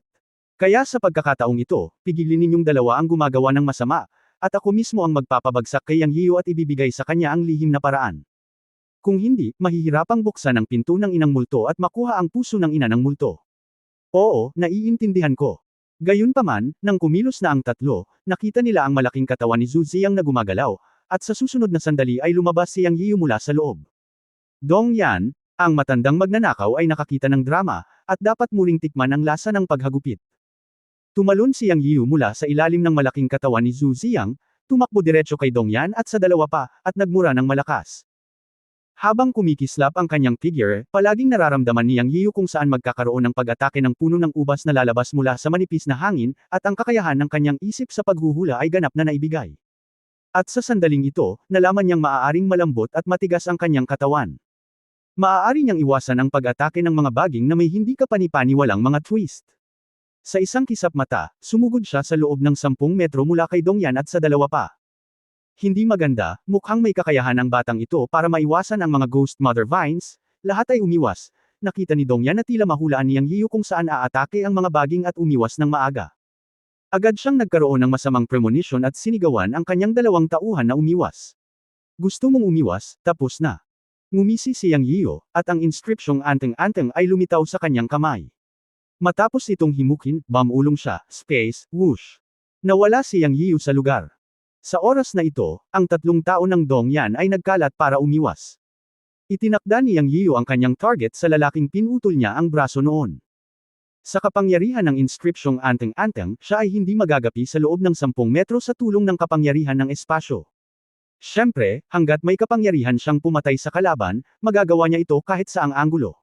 Bagaman, ang mga tauhan ni Dongyan ay top-grade daloo, hindi mahirap para kay Yang Yiyu na patayin siya. Boom! Agad na lumitaw si Yang Yiyu sa likod ng taong ito at sinuntok siya sa ulo. Ang kapangyarihan ng espasyo ay nasa katahimikan nito. Walang paraan ang kalaban para malaman kung saan magmumula ang kanyang atake. Ang mas nakakatakot na suntok ay tumama sa ulo ni Dongyan. Nakita rin ng iba ang kamao ni Yang Yiyu. Hanggang sa tumunog ang mga hiyawan, sumabog ang ulo ng nasasakupan ni Dongyan, at ang kapangyarihan ng kamao ni Yang Yiyu ay lampas sa kanyang imahinasyon. Sinuntok din niya ang kanyang katawan sa isang pulp. Sa isang kisap mata, napatay niya ang isa sa mga nasasakupan ni Dongyan.